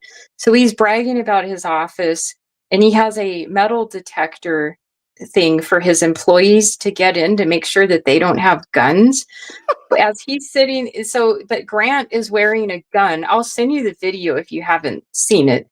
He's wearing a gun on his hip and walking through. He's like, oh yeah, this is nice. He's like, got to make sure my employees don't have any guns. Well, he has one. And I'm like, that's an asshole. From an Arizona standpoint, that's like a total dick move, because it's like, oh, it's okay for you to have a gun, but your workers can't. He's supposed to be this, like pro-gun loving dude, but he's not supporting his employee. His workers cannot have guns, but he can have one. So, do you know he's threatening to run for governor of California? And I have said, if there is a God up in heaven, please, Lord Jesus, let Grant Cardone run for governor of California. I will move to California and join the press pool. I will literally relocate and follow that son of a bitch around to every single campaign event. If there is a God, Grant Cardone will run for governor of California. I don't think David Miscavige will let Grant Cardone run for governor, because the lightning rod of exposure for Scientology that would invite would be nearly unprecedented.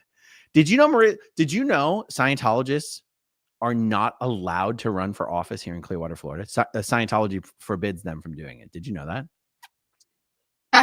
It doesn't surprise me, because I know Scientology is big on, you can't be a part of the government or the media or, even military sometimes. I mean, that's kind of one of their, when you first join and you have to answer their questions, like, are you related to anyone in the media? Are you related to any government officials? So maybe that's why. For some reason, they make an exception for Greta Van Susteren, that she can be a member of the media. Anyone else, it would make you an illegal. It would disqualify you from ever getting Scientology auditing.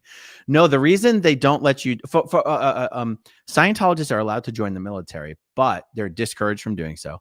But they can't do military intelligence. If you get assigned to military intelligence, you're disqualified from getting auditing for the rest of your lifetime, and that's like the worst thing to a Scientologist. Wow, I did not know. I didn't know that. I knew of one Scientology kid who joined the military, and he joined the Marines, and they tried to talk him out of it, but they couldn't talk him out of it. But they just made him promise he wouldn't accept any transfer or promotion to military intelligence. But the reason they don't let you run for office in Clearwater is just because they don't want the press to have an excuse to write a negative article about Scientology every single day. Is that really what that's really what it is? Yeah, absolutely. Yeah. I can't imagine. I've been to Clearwater once. I went to that flag down protest in, I think it was 2013 or 2014. Actually, that's where I met L. Ron Hubbard's great. I met Jamie DeWolf there. He was a speaker there. And so I went, I spoke at the flag down protest, and I have to say it was going to flag compared to like Big Blue in LA. Yeah, flag is like the creepiest place on earth. And so to imagine you, because you live there and you're surrounded by nothing but Scientologists and you know a bunch of it, like that's why when people kind of give you a bad rap, I'm like, dude, you live in literally like a Scientology city, and that has to be very difficult. I mean, I remember going through like a strip mall, and it was a computer shop. It was like a strip mall, you know, like those little malls. And they had a store. Yeah, we're not going to talk about that. Oh my God, you're funny. So, What were you talking about? I don't know, man. Okay, so what about the strip mall? Yeah, so there was a strip mall, and there was a store though. It was called Clearwater Postulate. Do you remember? And it was a computer shop. And I'm like, they have stores. Yeah, look it up. I don't know if it still exists, but when I went to Flagdown, it was a store called Clearwater Postulate. And I'm like, man, this really is like a Scientology city. And, you know, when we went to Flag, there were a bunch of us, like all, you know, those of us that were speaking and those of us that were protesting. And you would see OSA back then, they would just come out with like their cameras and stare at all of us. And no one was allowed to make eye contact. It was really sad because I would see these buses. There were a lot of like buses coming through with staff members or Sea Org members, and they would let them out, and they were ordered not to make eye contact with us. So you would see all these people just putting their heads down, and it was the creepiest experience. I'm like, wow, I knew Scientology was evil, but to see it on that level of like what happens in Clearwater, it was very, very disturbing. It's so weird. It's so weird how like, you know, for an organization or a movement that claims to basically raise people up to a level where they're kind of like impervious to anything. They're superhuman. They're like powerful. They can control everything. It's amazing to see how afraid they are of just someone who used to be in Scientology or someone with a cell phone. Like, did you happen to see the chats I did with Daniel Montalvo a few weeks ago or last month? Gosh, I've heard of his name, but I don't think I saw it. No. So Daniel Montalvo, literally born and raised in Scientology, one of the youngest cadets ever, one of the youngest Sea Org members ever, was in Scientology his whole life. He came to Clearwater so we could do a bunch of chats together. We were driving around the base, and we saw a whole bunch of Sea Org members getting onto a bus. We pulled the car over. We calmly and slowly got out of the car, and we just started walking towards them. We didn't even have our phones out. And the security was obviously watching us on all the cameras. The security guard comes running out of the building. Hurry up, get on the bus, get on the bus, get on the bus. We're like, oh my God, they're literally terrified. Now, the Sea Org members aren't terrified. Security is terrified that, someone who's no longer in the cult bubble might accidentally say some words to someone who's still inside the cult bubble. It's amazing to see it. You know, if you don't see it yourself, it's hard to believe that it would happen that way.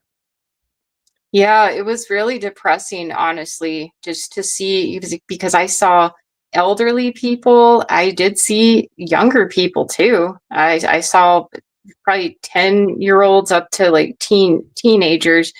I don't know what they were getting dropped off for, if they were just going to take courses, or if, I'm assuming they all were Sea Org members. But to just watch it like it's this assembly line of humans, getting bussed in and bussed out, and they can't stare at us. And they had all of the schools. I guess these were like the Scientology schools for the younger people. The windows were covered with like foil and stuff, because I think they knew this flag down protest was coming in, and they didn't want the kids looking out and seeing what was going on. So all the windows were covered up. That was disturbing. It made me look at Scientology. It felt like, I don't want to say like North Korea, how they show that, but it was like watching a bunch of robotic people that have to obey and comply and not think for themselves. And it was extremely, very, very sad. Yeah. I don't think I've asked you, like, at what point did you start to consider yourself not in Scientology anymore? Well, that's a good question. Again, like how you sort of described that you never actually really believed in Scientology. I from my childhood, I always knew it was weird. I think I do remember there was a brief time when I joined staff when I was 19, when I had to go through this whole thing because of smoking pot and had to do the Purif. I've done the Purif twice, and I've had the equivalent of Narcanon treatment, but at the local org level. And I think, again, because my sister was the ED. So I had the whole drug rundown, Purif, and this was when I was 19, my second time. You've done more Scientology auditing than I have. Really? Yeah, it's interesting how we all have different stories. Like, to me, those of you that know how to audit and use an e-meter, to me, that I'm like, wow, like I've never even flipped a dial on an e-meter. I wouldn't know the slightest thing what to do, but some of you all do know how to use that. Like when I met you in LA, and I think Liz had like, I don't know, 2 Liz bought like a bunch of them. Oh, that's right, but they didn't work. She didn't check the freaking battery before she brought them to me. There was someone, though, I forget, and I had to leave the room, though. I really did. It was... Oh, that's right. Serge was upstairs doing like a model auditing session demo. Yeah, which is good for people that want to educate themselves on it, that have never been in Scientology. But for me, I was like, man, I gotta go. Like, I just can't. It's like that kind of disturbing. But it was good that... I think it's good that those little mock auditing sessions, like I think you and Jenna did one on one of your videos. And so, because it shows people how screwed up it really is. But I'm like, all of us, we've kind of been there and done that, and we know how screwed up it is.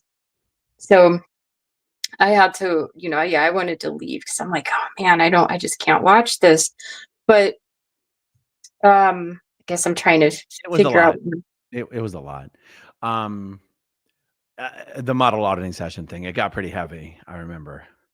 Yeah, did you watch? See, I couldn't watch it. I couldn't. I only jumped in for a few minutes, but it's like, just personally, I don't need to see that. I'm already... He was generally doing the demonstration for people who did not actually understand what an auditing session could be like, but I don't need to see that. So I was like... And I can't believe that even to this day, I'm like, wow, meeting someone that became, what was he, a class 5 auditor at like 10 years old or something?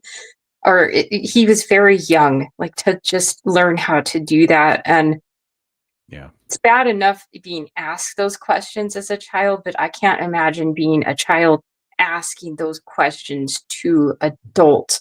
So Serge really has one of the most horrible stories I've ever heard. He really does. Just the fact that he would...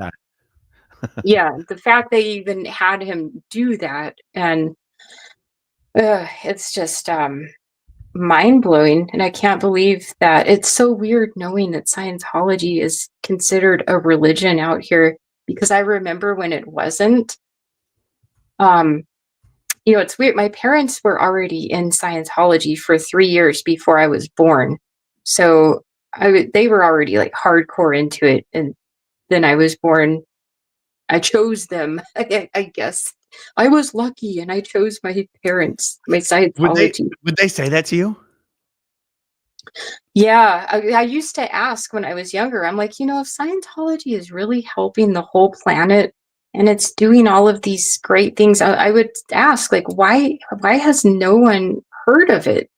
And what they would tell me, like different staff members, is that the reason why I'm a part of, I'm in a Scientology family is because I'm very lucky and I'm so intelligent and have it together that I just knew, and I was able to pick my parents, because only the chosen ones are.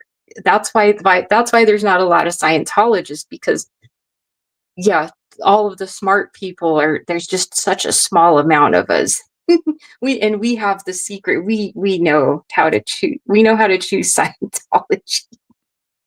Wow. So they make you feel like you're like Einstein or something, like you have these like amazing powers to, like you're just one of the able and capable people on the planet.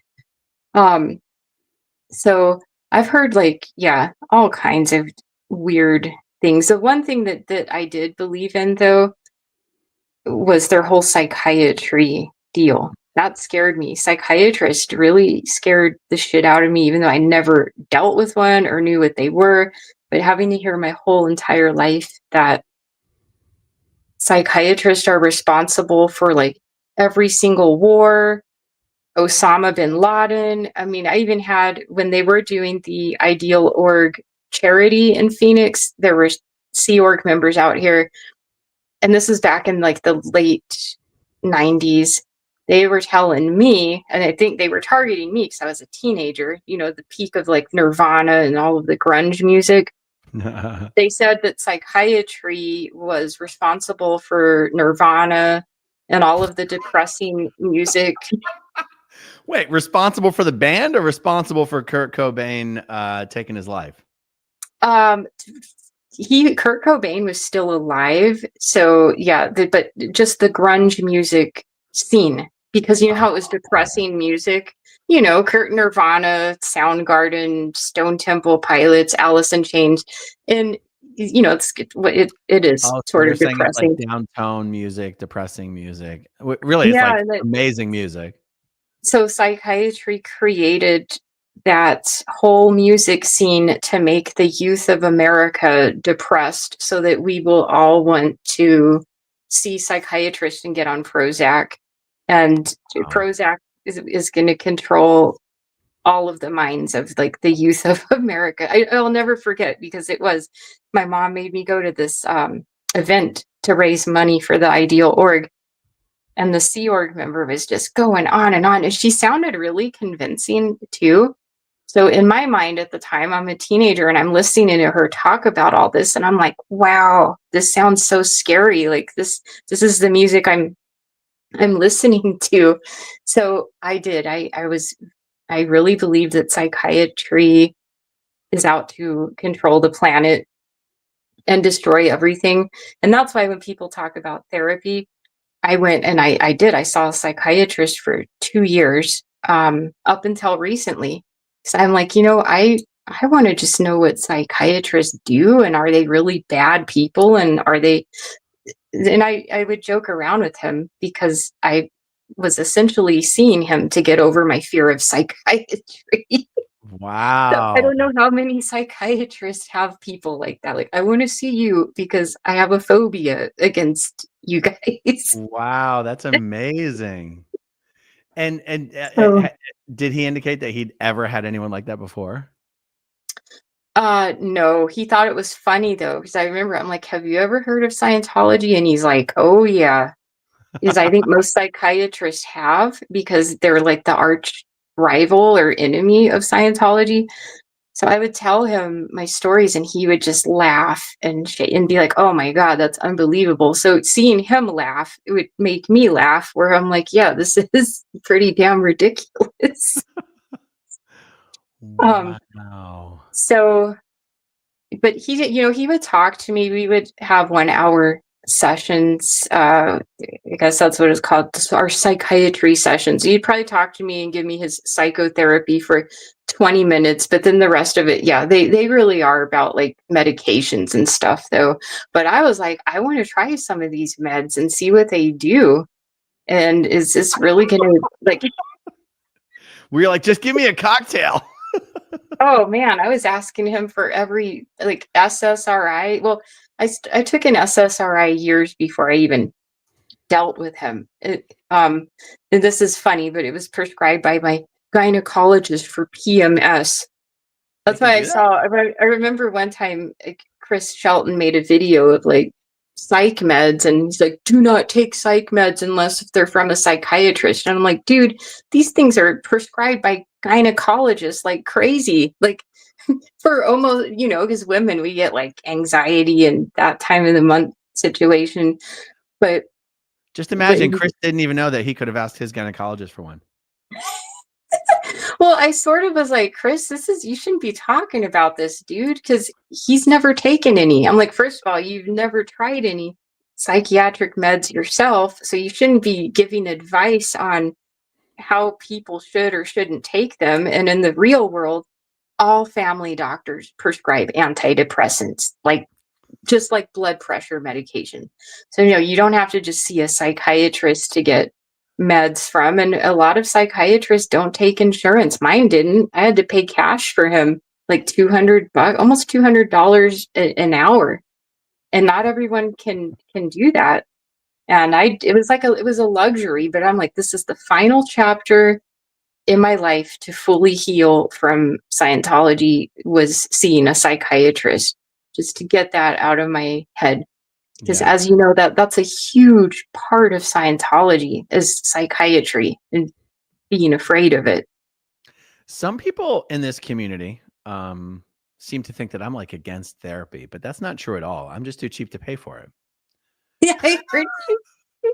Dude, it's expensive. That's why I say all the time, I'm like, I know that we have a large viewer base that's not from America. And I'm like, you people don't understand, like mental health, you usually have to pay for yourself, and it's expensive. It's considered a luxury. Yeah. No, and then Nora started to degrade it me was and a luxury for me. Yeah, no, and then Nora yesterday was degrading and insulting me for how disgusting it was that I'm too cheap to pay for therapy. And I'm like, first of all, who the fuck are you? Second of all, I don't have health insurance. Health insurance, like I'm a generally very, very healthy person. It would cost me the amount of money it would cost me per year for health insurance is disgusting compared to what I just pay out of pocket if I ever need anything. So I don't have health insurance. So I'm sorry, Nora, that it costs me cash out of pocket for insurance, but you get unlimited insurance. I'm sorry, Nora, that I'm not as good as you. Sorry. Well, I'm an insurance agent, and that we have this saying, it's better to have it and not need it than need it and not have it. There's let me know if slogan you're running any good deals, or is it insurance is run? It's a state to state thing, right?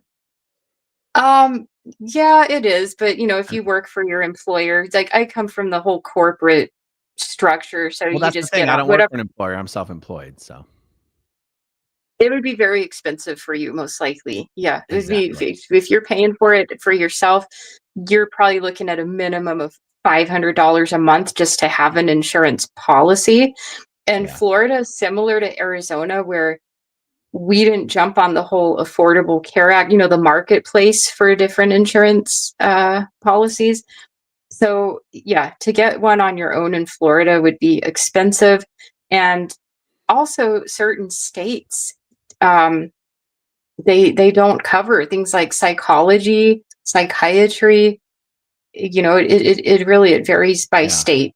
And here in Arizona, it's like Nora can't hold down a fucking job, so she doesn't have a job either. She can only get insurance through her wife, who can hold down a job. But because I'm self-employed and Heather's self-employed, I'm sorry, Nora, that we're not all as privileged as you to get fucking unlimited free fucking therapy. But you can sit there and judge all of us for not being up to your fucking standards. Oh my gosh. You know what? I'm not getting involved in your guys' stuff because I like both of you. Wait, you're Nora's friend? You cannot be friends with a victim and an abuser, Marisa. How dare you? You must choose. I don't know honestly, whatever happened between you two. And this is the thing. You're friends with my abuser? How dare you?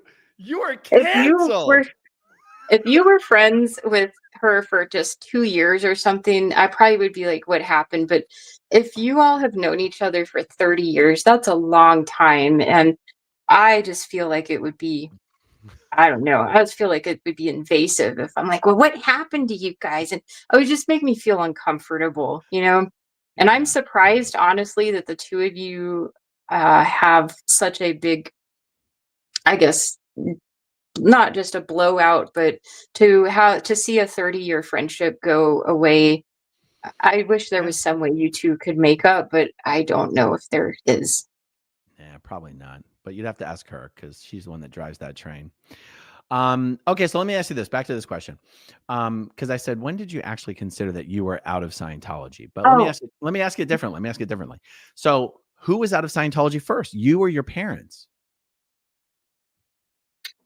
Well, this is what's so weird because I don't really consider myself. I was born and raised in Scientology, but I don't really consider myself like I was ever a Scientologist. It's like I had to go through the motions of it and take all these courses and purists and auditing because I had to. You know, it's all I knew. But you know, I think again when it finally clicked with me, where I realized how absolutely evil and horrible it is. Yeah, I would say around 19 or 20 after my nephew passed away and I had to deal with OSA coming to my house, seeing my mom get declared, watching my sister get ordered to disconnect from us, plus the stuff with the stepfather. All of that happened within a couple of years within each other. And that's when I'm like, like, this is really a screwed up organization, whatever it is. So I would say like 19 or 20. The last time I ever stepped foot into an org, I think I was 22. It's the last time I had to do anything in Scientology. So yeah, I'm 46 now. So it's been a minute, you know. When's your birthday? September 20th. You're kidding me. September 29th. Are you? You're almost Libra. Exactly 2 years older than me. Yeah, I'm still a Libra. Okay, yeah, I'm a Virgo, so we're the nitpicky ones. No, I'm just joking. Do you what do they call that? Astrology? Do you do astrology? I don't get into the planets and the moons and all of that, but I do believe when it comes to personality traits, I always ask everyone what sign they are, because I do find that each sign in the personality traits, they're usually spot on like 90% of the time. I mean, I think so. And maybe it's in Arizona, because I know a lot of Californians are into astrology and people think we're crazy and stupid. So I'm used to the stereotypes. People tell me, like, on my Facebook, like, oh my God, you believe in that stuff? It's like, it's not that I believe in it. It's just the character traits of like a Virgo, Libra. You know how you're known as like balanced, and what? You know who? I think I'm known as being imbalanced. Well, no, Libras are known as like the fair, like, you know, they weigh Libras. Okay, Libras. Okay. Libras are like, you know, yeah, you have to weigh everything. You know who else is a Libra? And I don't think he'll mind. I think Mitch Brisker's a Libra. Oh, fuck. Now I can't be a Libra. Fuck you, Mitch. You ruined it for all of us. No, but both of you guys are sort of, you know, you weigh. Do you know that Mitch Brisker's a Libra? What are you doing? Are you sliding into Mitch's DMs over there? I swear, I ask everyone. I do. I'm like, what sign? Wait, which sign? one of I'm you one of those chicks. Wait. Which one of you is sliding into whose DMs, Marisa? I don't do. You know what? I don't even know what that means. But when you slide into DMs, what does that mean? Like you're just messaging. Hey, how you doing? You up?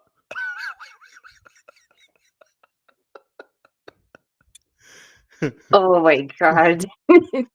Have you heard from Jamie Mustard lately? You up? No, I don't know what that. I saw that. I mean, I don't know. Sneaky. It's sliding into someone. Hot and spicy. It's hot and spicy. It's only Wednesday night. We're getting hot and spicy. Oh Lord. Right. What did I get myself into? No, I'm just kidding. Are you handling everything okay? How you doing? I see you're up late. All right. Is that what happened? I don't know. I mean, Some of this stuff I don't I'm know gonna get about. Marisa into so much trouble. Okay, because I asked you about astrology for no reason whatsoever, I'm gonna give a shout out to a buddy of mine. He used to be one of my closest friends. I haven't spoken to him in 2 years. I'm sorry, I probably haven't spoken to him in 20 years. When there was a 2-year period of my life from about 17 years old to about 19 years old where I kind of had nothing to do with Scientology. I was living in LA, living in Hollywood, and I met this guy named Sean Breathwaite, one of the sweetest, nicest guys in the world. His YouTube channel is called Astrology Guy. Like, he is the astrology guy on YouTube. He's got almost 200,000 subscribers. Let me see. I'll even share his channel here just for fun. If anyone goes over, find one of his recent videos and say, Asmithlevin says hi. I don't even know if Sean knows I have a YouTube channel. I haven't spoken to him since my brother died. But like, Sean is like his entire life. No one knows more about astrology than Sean. And this is my buddy, Sean Breathwaite. Once you're my buddy, you're always my buddy until you're not my buddy. And me and Sean, we don't have any beef with each other. So check out Sean Breathwaite. Oh, by the way, there's probably a lot of people watching who weren't here in the beginning when I showed your channel. And I see a lot of people asking, who am I talking to? I am talking to Dianne Etex. Dianne Etex, otherwise known in real life as Marisa Sigmond. So go subscribe to Diane's channel. Right. Yeah, there. that channel. Oh, thank you very much for that, by the way. Thank you. Yeah, my whole channel name, it began as a joke because I created my channel, of all people. It had to do with Zero Dark Tony. That's the whole reason why, because I was one of the first people that had to deal with that dude. You're the one of the first people that had to deal with Zero Dark Tony? Oh my God. Yeah. And a lot of people don't remember. It lasted for like a month. It was hardcore. Like, it was a hardcore battle between us. And he was making videos and doing this. So I had no choice. I'm like, I have to make a channel to like address this dude. And I don't know why I thought of the name Dianetics, but I'm like, Dianne Etex. I just have a weird mind, and it sounded brilliant. cool. It's absolutely brilliant, and your impressions that you do on your channel are amazing. Oh, well, thank you. Thank you very much. And yeah, I don't know why we haven't done this sooner. And I don't want to hear anyone giving me crap, because everyone's been on your show except for me. So I don't want anyone being like, why, blah, blah, blah. It's like, dude, I've never been on your show. And, I'll tell you what happens. I'll tell you what happens, though. What happens is this is not a criticism, because you don't like condemning people, right? You understand that life is real and life is messy, and people in this community seem to hang on to that Scientology way of being, of just black and white thinking and condemning people for behavior they don't like and just completely writing someone off. You're not like that, and you don't like doing that.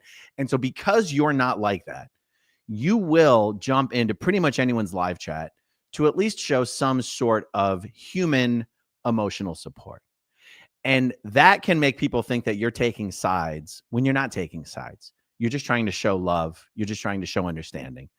And I might even have been to blame for putting intentions on you that you don't have. Like many months ago, you and I spoke about possibly doing a video together. And I think what happened is I probably saw you in someone's live chat who was shitting on me. And I was like, that's it. No, video I with never Marisa.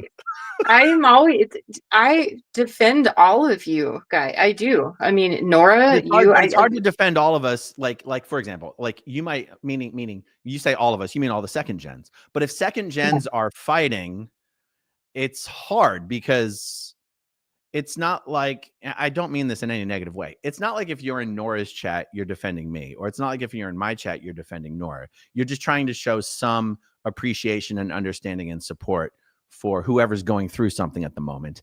And I think people can easily take that for you taking sides, when I think your position would be more like, I don't take sides. I shouldn't have to take sides. Taking sides shouldn't be a thing. Is that how you would characterize it? Well, I mean, I can understand. I think that you and her having I don't know, dissolution of your friendship. I'm one of those things where I believe, it takes two to tango. So you have your reasons. I'm sure she has yours or hers. And, it's, I don't know how to explain it. I'll make comments. What my thing is, oh, I'm sorry, go ahead. Well, would you agree that your position on it is that I'm not taking sides? I don't take sides. That's not what's going on here. When it comes to second gen disputes with each other, right? Yeah, I don't want to take sides because, again, it's like I feel it's out of respect where I just feel like it's not my place to take sides between a personal friendship that has existed for 3 decades. I wouldn't want someone doing that to me if I got into a fight with, I don't really have any second gen friends of 30 years, but let's just say a friendship in general. And if all of these strangers were like, oh yeah, you got to do this and that, and like I would find it really invasive and bothersome.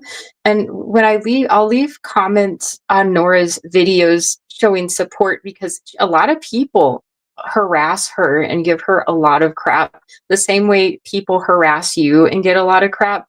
So when I do leave messages for her, it's more of a sign of solidarity that I don't like seeing people fuck with her, and I don't like seeing people fuck with you because I know what it feels like, and I've been fucked with a lot by people that watch us that think we're just a freak show. I mean, that's true. There are certain viewers that they think we're funny and like, oh, let's just watch these crazy, freaky ex-Scientology kids and make fun of them. I mean, I know that's what goes on, is I have experienced it my whole life growing up in Scientology. A lot of people think we are just, we're fun material to make fun of, like picking on the weird kids, basically. So I don't like seeing that happen to any of us. I really don't. And I think it's maybe certain people, maybe certain second gens can't see it because they have not been out long enough or they haven't experienced it, but that's why I do it. It's more of just trying to protect people, you all, from being attacked by people that don't know either of you. Yeah. I think your position on it is very, very fair. I wish if I could rub a magic lamp and get a genie and make a few wishes, that any beefs, like beefs where you want to talk shit about somebody, would be handled privately and not on the internet. That's what I wish. And for all of you who might go, what the fuck are you talking about, Aaron? You do that all the time. Here's how it started. The first time I ever talked shit about any other ex-Scientologist would be Chris Shelton. And I'll say it right here and I'll say it right now. The only reason I did that is because I saw him talking mad fucking shit about me on Reddit in a way that blew my mind. And I'm like, oh, you think you can write that shit about me on the internet and I'm not going to fucking tear you down? You're fucking done, son. You're fucking done. And I decided at that point, I was like, this guy who's supposed to be my fucking friend, who's never told me he's got any problem with me at all, is writing some of the most heinous shit about me on Reddit.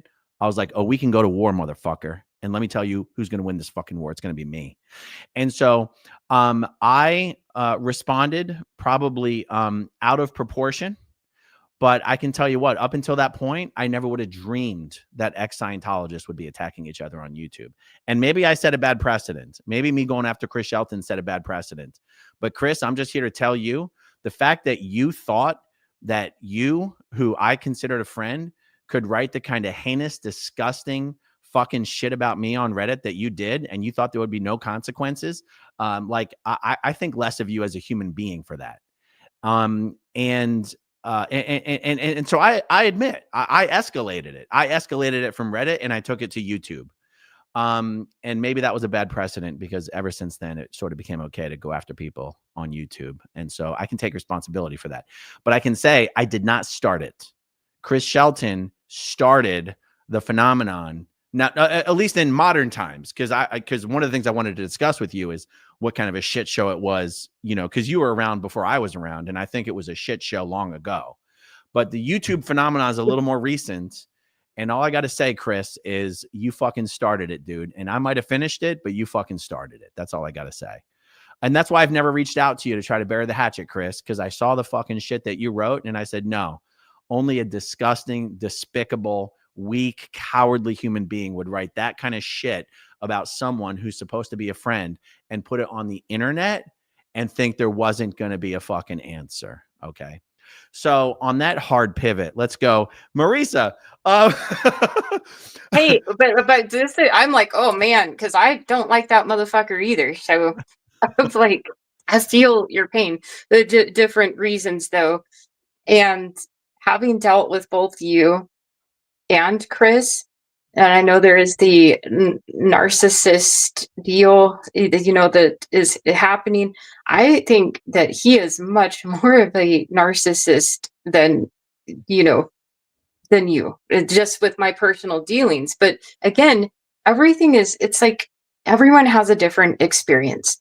So Chris might be nice to one person and completely narcissistic to another. And maybe that's what's happening with you. I don't know. But Chris, I have, we've gotten into it. I think what started it is, oh my God, he was my Facebook friend, and I posted a smoothie recipe from Dr. Oz like 6 years ago. This is before Dr. Oz got involved in politics. But I didn't even know it was Dr. Oz. It was just like a breakfast smoothie with like kale and pears. And I'm like, wow, you could put kale in a smoothie? I didn't know that. So I posted it, and Chris Shelton went on. He's like, I'm going to have to unfriend you. Anyone that promotes Dr. Oz is not anyone I want to associate with. And I'm like, are you shitting me, dude? Like, it's a smoothie recipe. And he just went off the handle. And then he unfriended me. Then we became friends again. He does his whole thing where he's like, I'm going to unblock everyone and give everyone a second chance. We kind of became cool again, but then it doesn't take long with him. It's like 1 month and he's just saying really hateful asshole shit. And if you read his Twitter, it's very, very hateful. I've seen him like during the whole George Floyd, Black Lives Matter. He was saying Black Lives Matter is a cult, and George Floyd deserved. Oh yeah, he was on a very major anti-Black Lives Matter kick and comparing it to a cult.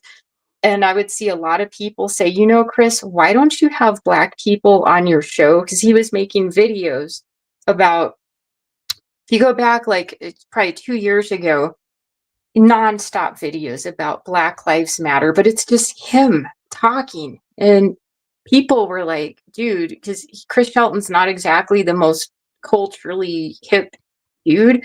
So it looks kind of weird seeing him up there talking about Black issues. And there was his fans were like, can you please have some Black people? And he was telling them to fuck off. He's like, go F yourself. And I still have this. I have a lot of this saved. Finally, he had 2 Black guests on to discuss the Black Lives Matter. Do you know how he got into his atheist thing for a while? It's like, I'm an atheist. And so he had a Black woman on, believed she was an atheist, and then a Black man. And he actually made the Black lady word clear the word racism. I mean, I was mind blown. He's like, what do you think racism means? What's your definition of it? So both of his Black guests said what racism is. And then he told the Black woman, no, that's not what it is. It's like that. And then he actually looked up in a dictionary and read what racism means. And I'm like, dude, you are such a shit bag. Like, it's just stuff like that, And you can't read his Twitter anymore because he rage quit Twitter after Donald Trump won the election. Oh, well, he's in the process of rage quitting Facebook for the 50th time, which he never does. Someone showed me a couple days ago. He's like, just to let you all know, I'm quitting Facebook, blah, blah, blah. But he's said this 5 times. It's like, dude, show some fucking moral principles and just delete your Facebook account. Otherwise, you look like a complete jackass. I mean, is he quitting Facebook because they got rid of the fact checking? I don't know why, but Yeah. he's said this like so many times, but he won't quit because he wants attention. So, but he'll make a big public spectacle about it that he's quitting, and I then no can't one quit you. cares. And I can't so he quit you, stays Facebook. around. I can't quit you.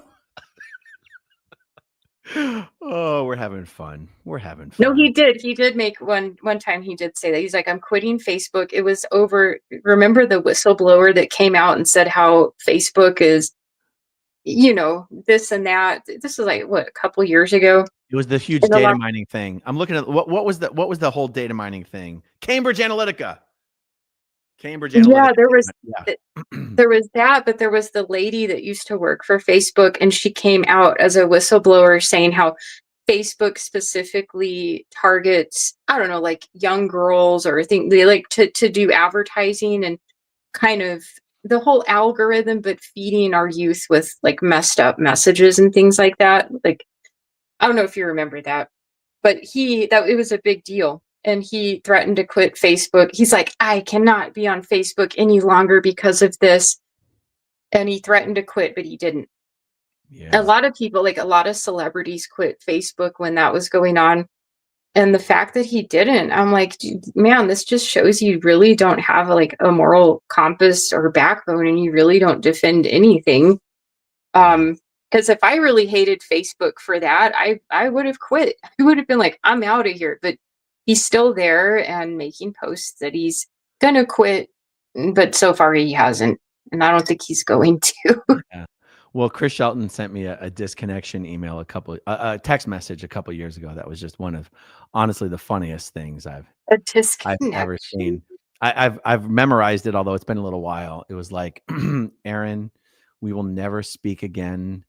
You will never know how much you have hurt me, or even probably care.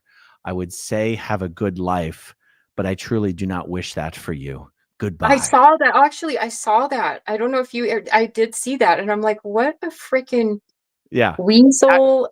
How do you put that into writing? How do you literally tell someone, I wish you have a bad life? Like, I mean, that's like shows a depth of like vitriol and just dripping hatred that it's like, but his Twitter account before he rage quit Twitter said, be kind. What was it? You never know what someone's going through. Be kind. It's like, what the fuck, dude? But if we can take a quick pivot, because I feel bad making you talk shit about someone for so long. Hey, I enjoy it, actually. I could go on for another hour. I'm just getting warmed up. No, because I know there's a lot of people who just don't know what the ex-Scientology community was like, 10, 15, 20 years ago. And they think that what's happening right now is just like the biggest shit show you could possibly imagine. And the truth is, as much as it has sucked for the last year, and as much as I very much feel like it's getting better, and I hope it continues to get better, the truth is, and well, let me ask you, because you were around before I was around in this scene. How much of a shit show was it before?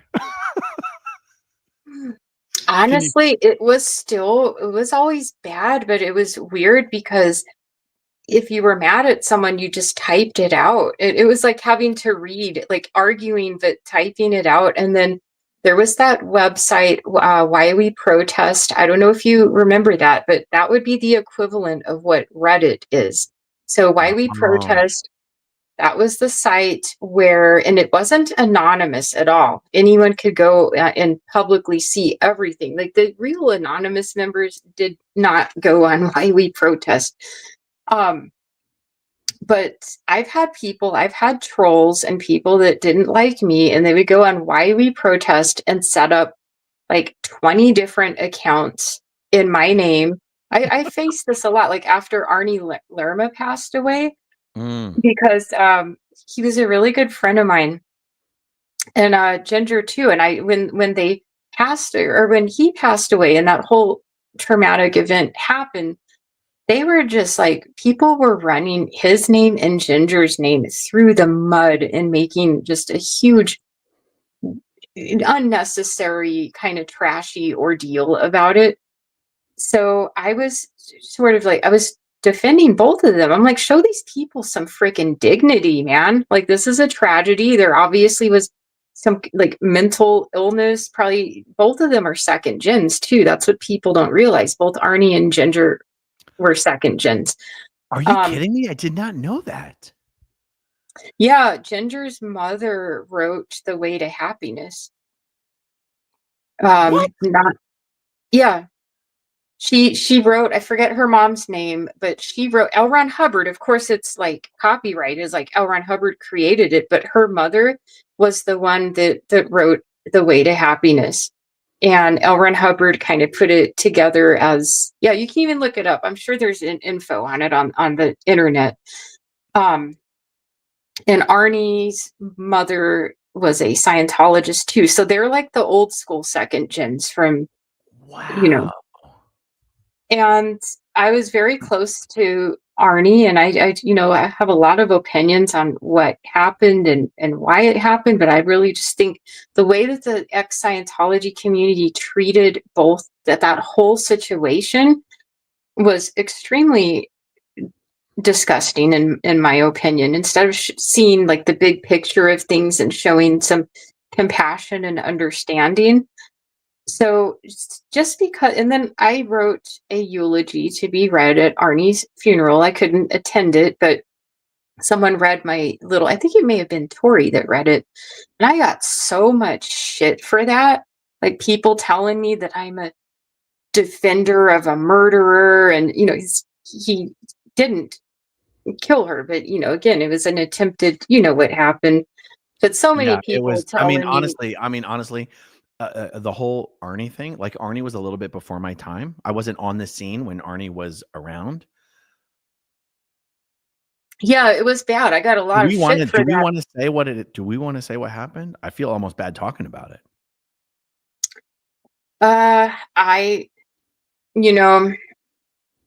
don't know how to describe it, and I don't know because I wasn't there, but just knowing, I think that. Can I try and you correct me if you think I say something wrong?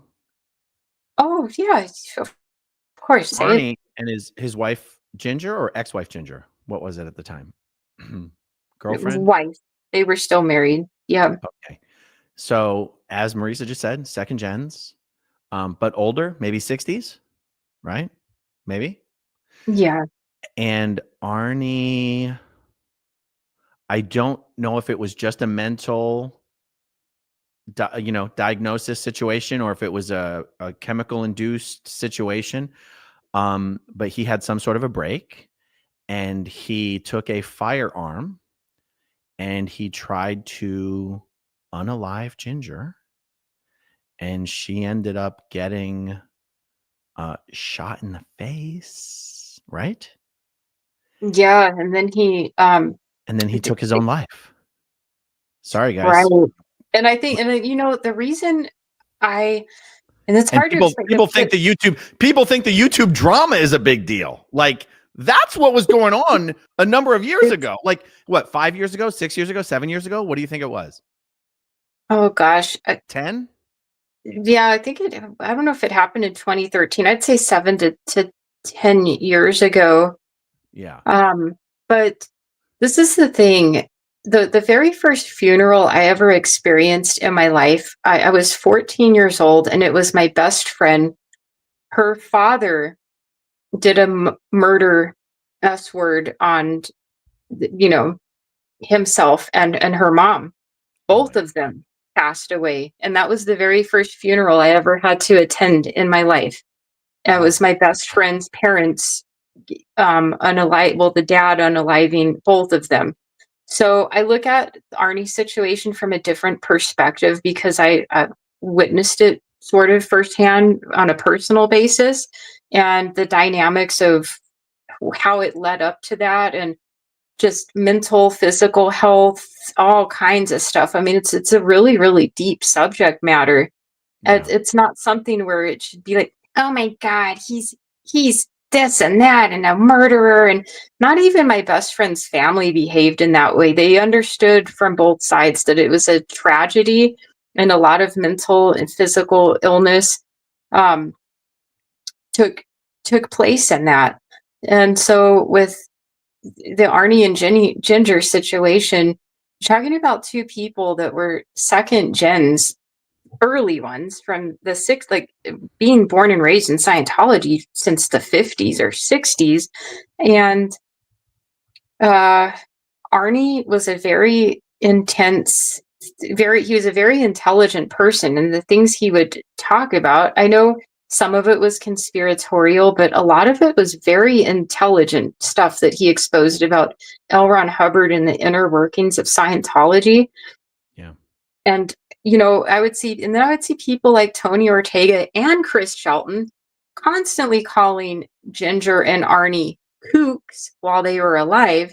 They got made fun of a lot, and by the anti-Scientology community, the huge critics back in those days. They were ridiculed for being kooks and wacky. So that was their stigma. And it's like, okay, if we know that these people maybe have some mental health struggles, sitting there and ostracizing them and calling them kooks and insulting them, I think is just very denigrating, Good point. That's And a very good point. then when that happens afterwards, yeah, I basically, like how you said, I don't take sides. I was just trying to be like, you guys, I was trying to bring like some humanity into why this happened with them. And oh my God, I was like vilified like crazy. That's what I mean. On that Why We Protest website, had a couple of trolls setting up accounts, 20 accounts in my name. And they would go in there and post things under my name saying like, Ginger deserved to die and I'm happy. And it's my name. And I'm like, I am not saying this. And so that's what I mean. Like that's how it was back in the day with sort of what we're seeing on the YouTube spectrum, but it's essentially the same when it was back in the Facebook days. It was very nasty back then too. Yeah. It's just different because we couldn't see each other, and it may have actually been worse because the ability for people to remain anonymous and hide themselves and just type things out. Oh yeah. It was a lot more rampant back then. So yeah, there's a lot of big fights. Oh my God. Like then there was a very large critic scene based from the UK and Ireland. I don't know if you remember that, but there were a lot of Irish. What was that guy's critics. name? That crazy well, see, now I feel bad calling someone crazy because I know who you're gonna say, John McGhee. That'd be John McGhee. Yes, whatever happened to that crazy guy? That's gotta be. I'm like a crazy Irish man. Yeah, I know who that is. Whatever happened to Johnny? What happened to little Johnny McGhee? Well, I met him at Flagdown, actually, which is funny. Him and Pete Griffiths flew from Ireland. John basically slept with everyone in the ex-Scientology community. I don't. You know what? A lot of women had the hots for him. Is that a denial? And I think he slept with like a couple, but this is the funny thing about him. When I met him at Flagdown, this was the funniest thing. Oh my God, because he's absolutely hilarious. I remember in his Irish accent, he's like, Marisa, everybody thought that I would want to shag you. And if he's watching this, he's going to know this is funny. He'd be like, everyone thought I was going to like fall head over heels. He's like, you're not fat enough and you're too young. He's like, I like fat women. He's like, I like fat ladies. He's like, and I've had to have a shitload of auditing for it too. And I'm like, really? He's like, I like him old and fat.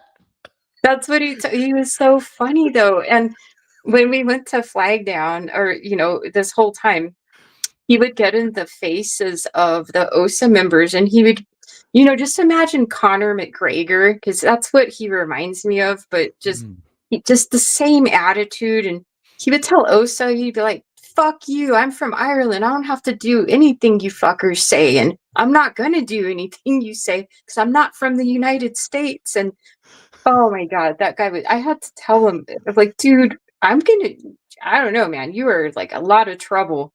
But he's absolutely hilarious. Yeah, I will never forget when he did this raid, him and Sam Domingo. It was at the St. Hill.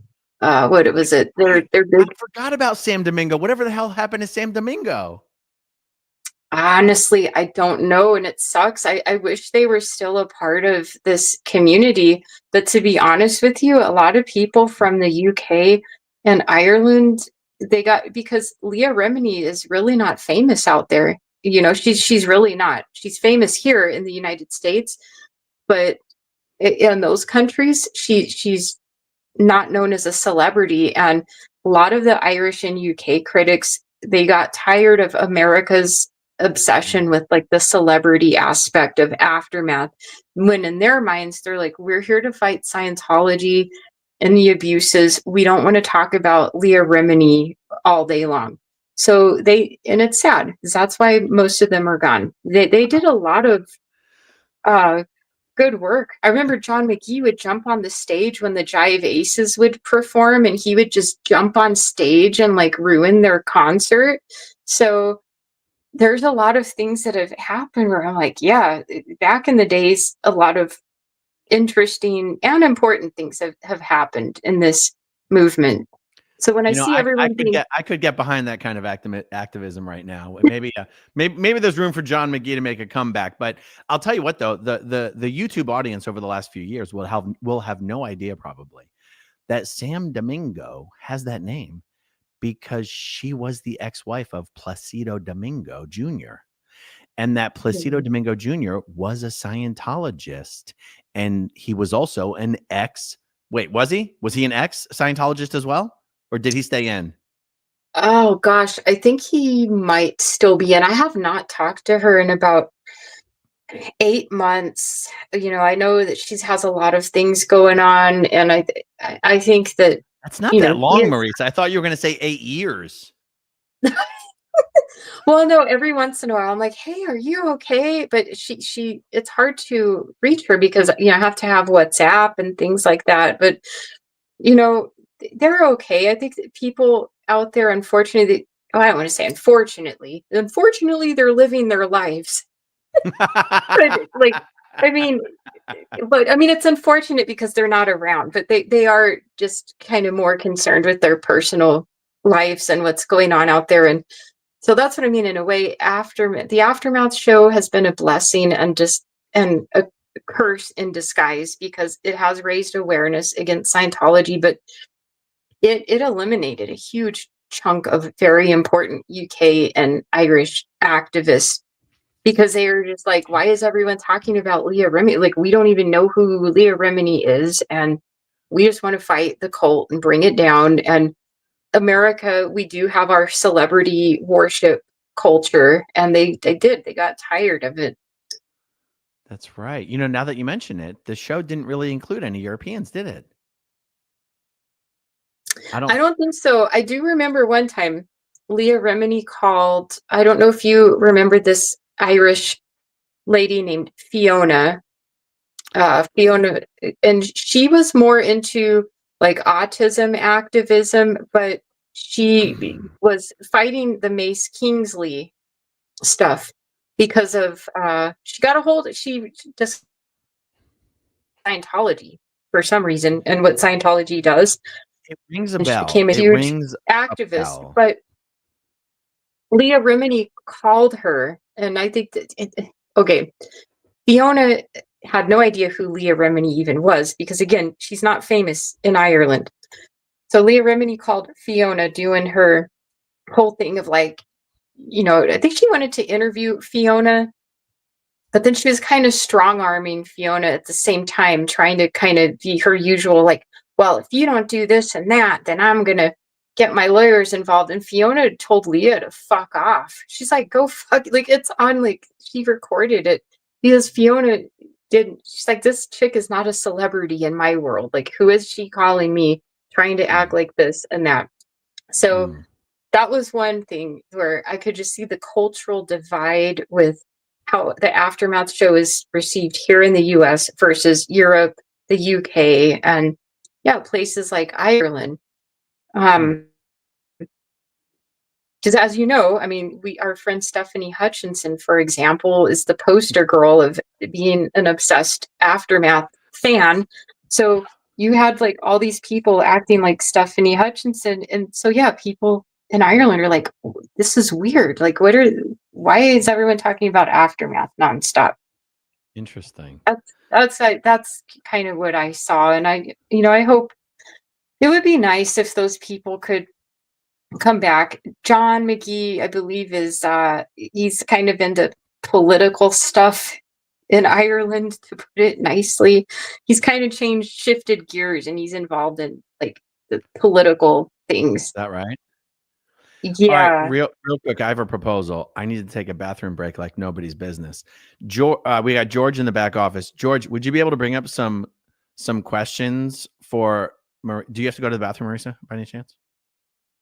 No, I can answer I can answer questions. I mean, I can be back in literally 2 minutes. But George, you want to bring up some questions for her while I dip for a sec? All right, you ready? You ready, Marisa? Can you read the screen? Sure.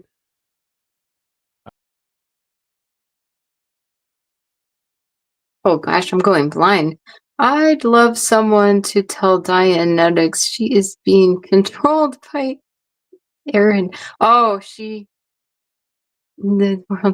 yeah, that's funny. Yeah, this idea that we are controlled by men, and I'm a woman. I think I know a thing or two about being a woman, and I've dated nothing but men my entire life. Us women need to stop sitting here acting like, no, the man is controlling my mind, and everything I do is because of the man, and I can't think for myself, and I don't know what to do. Ladies, that's bullshit. We do know what to do. So, yeah, Aaron's not controlling me. I'm here because I want to. And it's a conscious decision I'm making. He's not sending brainwaves into my mind telling me, or any subliminal messages. I'm here because I'm a woman. I'm a strong, independent woman. And you women who think otherwise about yourselves should start being strong, independent women yourselves. That's my answer to that question. Stop. Oh, goodness. You are funny, paralyzed to paralyze. Thank you. Oh, and your videos, by the way, are some of the best. If you don't know Power Lies to Paralyze and you haven't seen that channel, I would definitely go check it out because it's really intense. If you're into the E-meter and the inner workings of Scientology.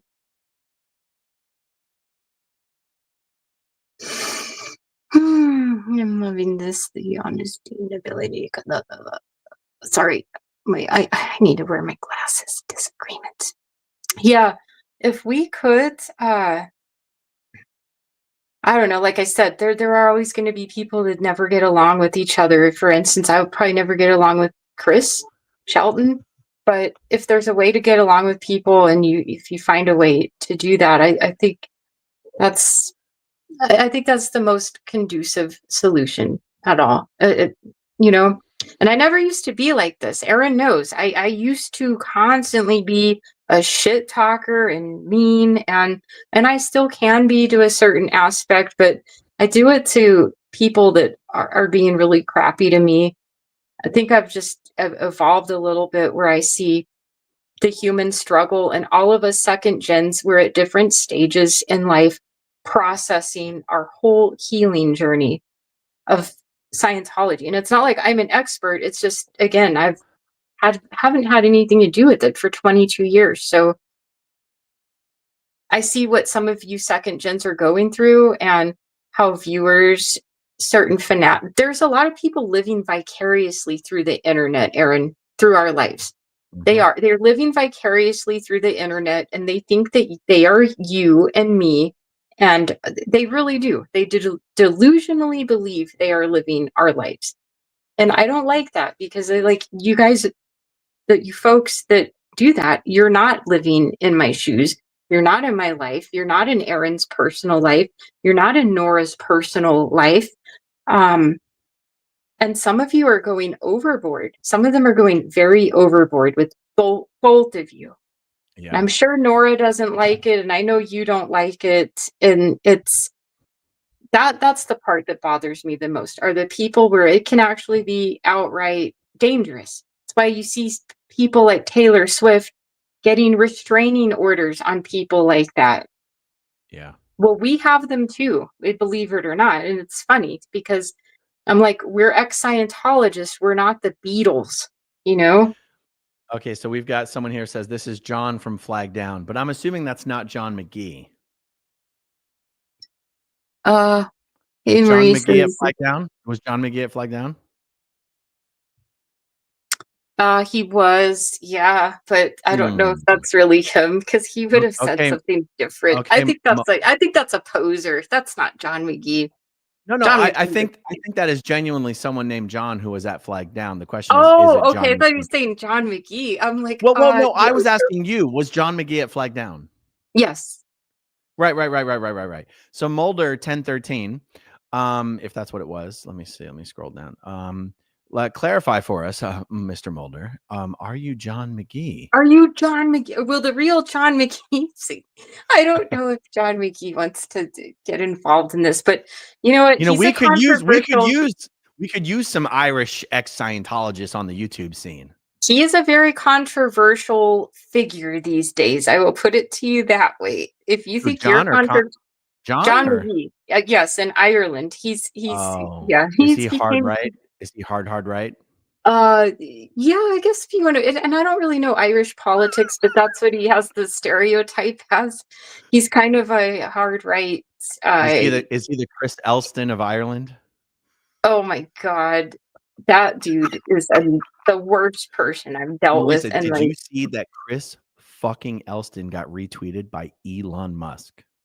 yeah, I've seen his whole transformation, and it's been extremely bizarre to watch because Chris Elston is the poster boy of a fanatically, delusionally obsessed Scientology watcher. And I know he was in Sea Org for 2 years.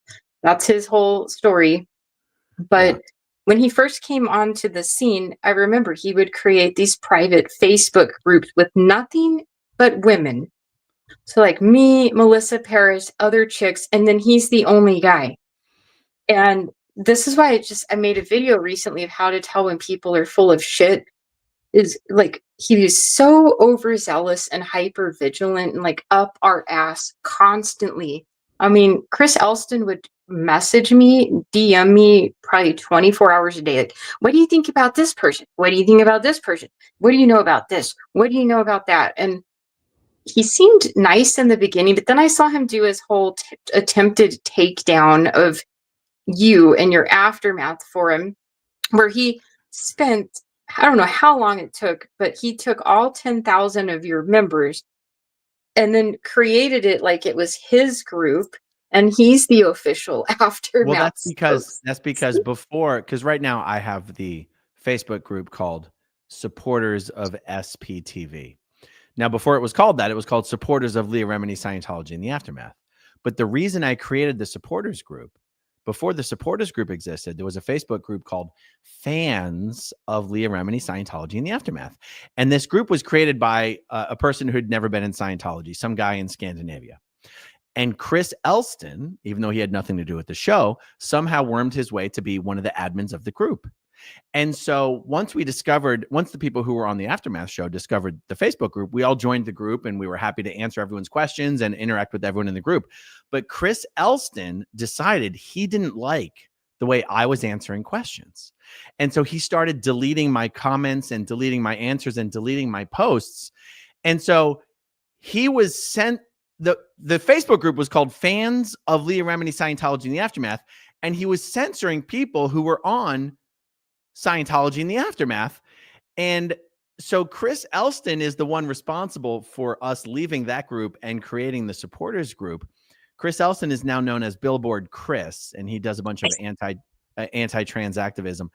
And oh gosh. And I have spoken with people who have hosted Chris Elston on their podcast, and he said he did not want anyone to know that he used to be a Scientologist and he used to be a Sea Org member. And I swear to God, when I saw Chris Elston, ex-Sea Org member Chris Elston, being retweeted by Elon Musk, I was like, we must be living in the Matrix. I can't even believe this is happening right now. Well, this is what happened. And I saw, and I didn't even know because just like there's a Scientology activist group or anti-Scientology, there's like a gender, I don't know what they call it. It's like the gender activist group. And some of them are for pro-trans and some of them are anti-trans. Well, Chris Elston got involved in the anti-trans activist portion. And what is interesting is he has 2 daughters. Neither of his daughters are LGBT anything. He's married and maybe they're divorced now. I don't know. But he couldn't make a name for himself in the anti-Scientology community. And I remember Leah Remini, I think she finally blocked him. And literally the day that she blocked him, the next day, I see him tweeting JK Rowling stuff. Like, I love J, she got, there was a controversy with her being anti-trans as well. And so Chris, I always want to say Shelton, but Elston. Yeah, we're not talking about Chris Shelton. That's what makes this even funnier. This is Elston. Chris Their Elston. names are similar. The next day, I'm not kidding. He literally was like, "Oh, so I can't be a famous Scientology activist. I'm going to go into this gender activist movement." And he began doing that. And I can't believe how, because if you just look at the guy and listen to him, he looks like a neurotic nut job. And he started doing his Billboard Chris thing. And he set up a website for donations so that he can travel around the world and act like he's protesting anti-trans medicine for kids. Where I'm like, dude, you should be home with your 2 daughters. Your 2 daughters that are not even trans, and the trans debate does not even pertain to him at all. Here we go. But this is an ex-Sea Org member. Billboard Chris is an ex-Sea Org member, ex-Scientologist, and was one of the first people in the post-aftermath Scientology movement to actively try to censor and divide people. I think that's interesting to note. Yeah, no, he really was. And oh my God, I have so many screenshots saved from him over the years, probably like 1,000 of them, because he was messaging me. I'm not joking, like 24 hours a day, trying to ask me questions. And then he would go to me and he would say like, "Hey, do you know Karen De La Carrier is saying this about you?" And then he would go to Karen and be like, "Do you know Marisa saying?" And then he'd go to everyone. And so I kind of knew. I'm like, Chris, if you're doing this to me, you're telling my information to everyone else. I'm not stupid. And it's obvious that you are just running around to everyone, spreading bullshit to create conflict. And I'm like, please leave me alone. And he got mad at me for doing that. And I know what he did. He actually, oh my God.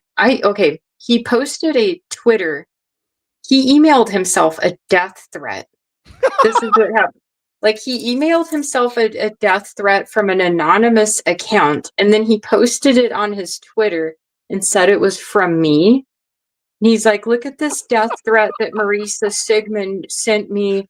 And I'm looking at it. You don't see my name. And the email address is like this weird thing. And he kept retweeting this to the Canadian police like 500 times a day. It's like, "Please look into this. I'm getting death threats." And the Canadian police actually contacted the FBI here in Arizona. And I had an FBI agent call me.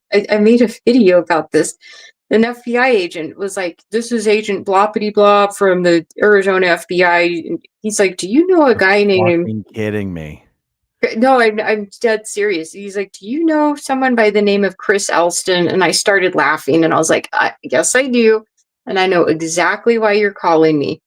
Wow. And this FBI agent said, "Okay." He's like, "I just want to get this shit off my desk." He's like, "I don't know why the Canadian police are contacting me because, again, this is back in like 2017, I believe. Yeah. So there was like ISIS and all these drug cartel situations that our FBI was focused on.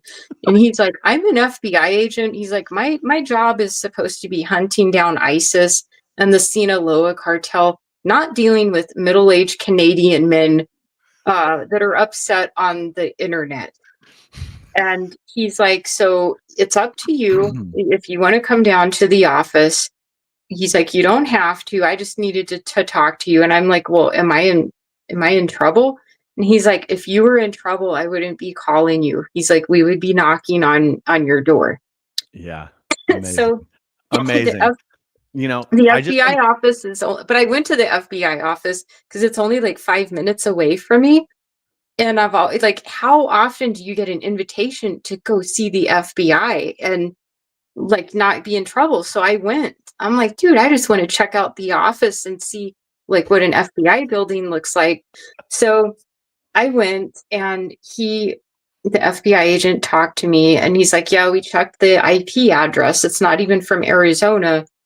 And I said, well, what this boils down to is this guy is, I'm like, have you ever heard of Scientology? My whole thing I asked.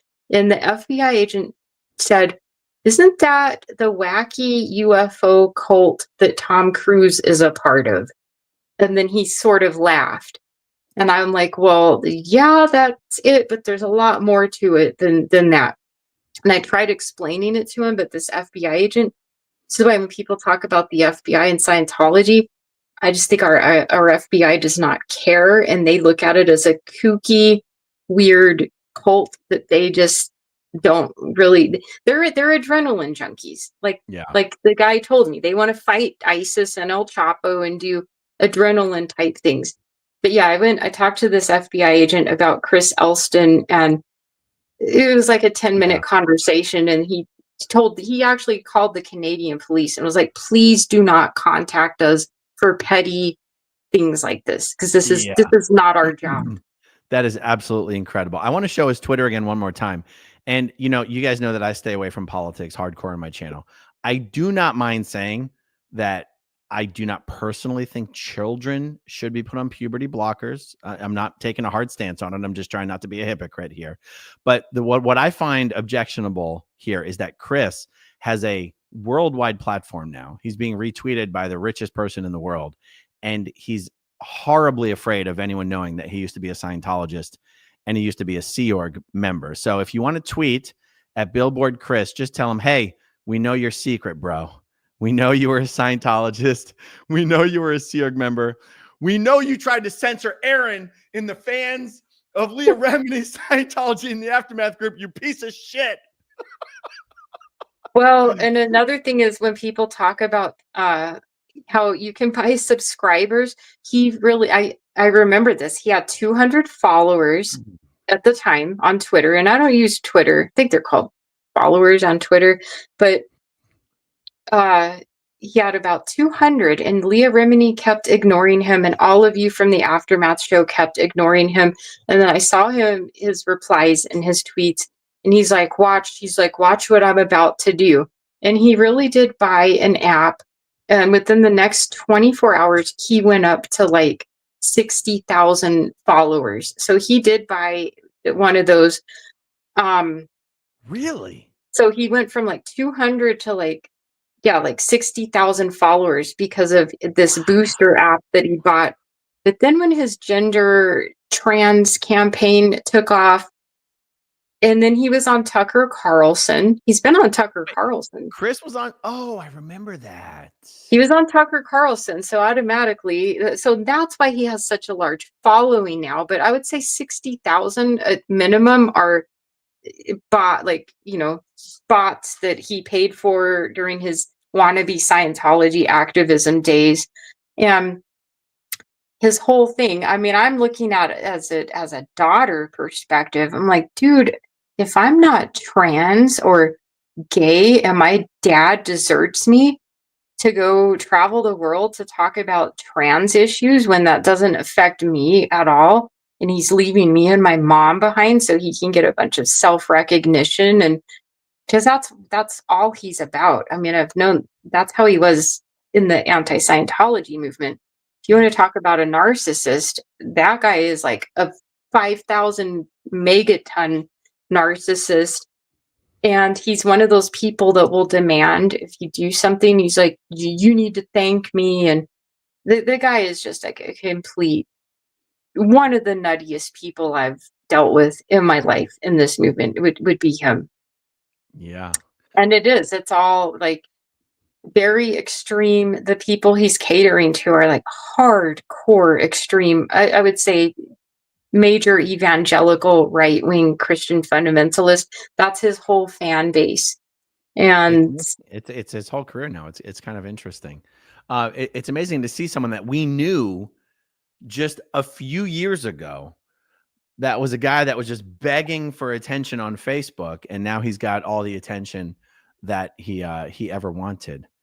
And I guess it's good work if you can get it. But yeah, like, you know, his family and children are at home while he's, you know, just traveling the world wearing a sign, just wearing a sign. That's why he's called Billboard Chris. He wears a billboard on himself that just, you know, it's incredible. I've never seen anything like it.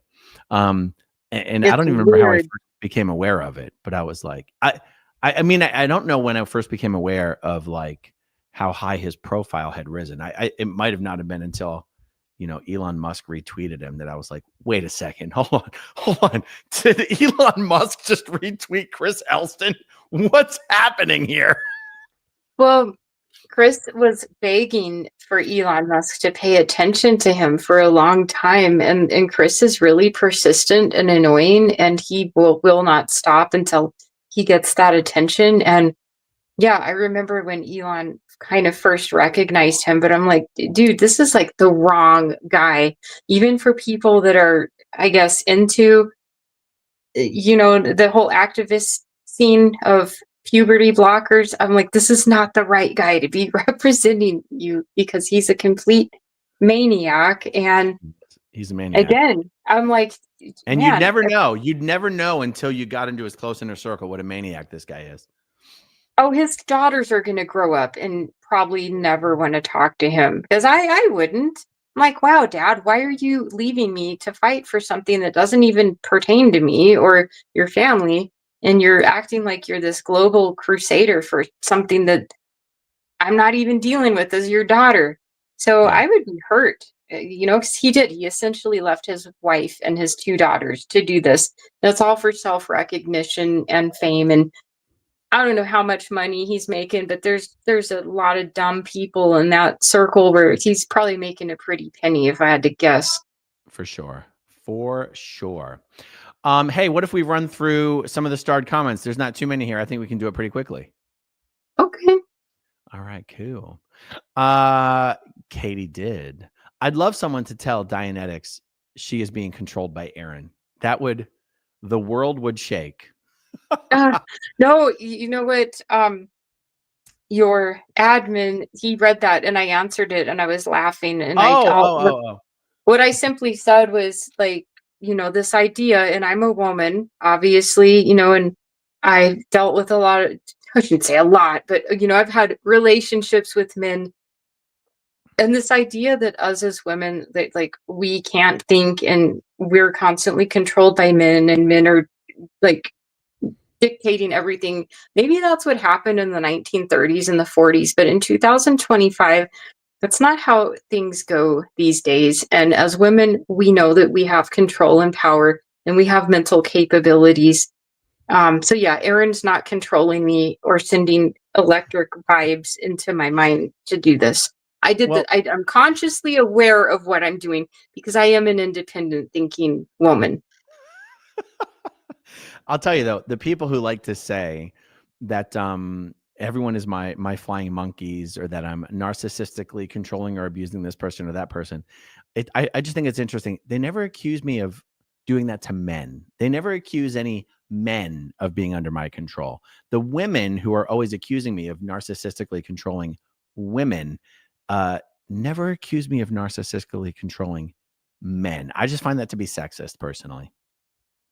No, I don't blame you. And I've joked around. I think I've told you this, but my ex makes you look like a celibate monk.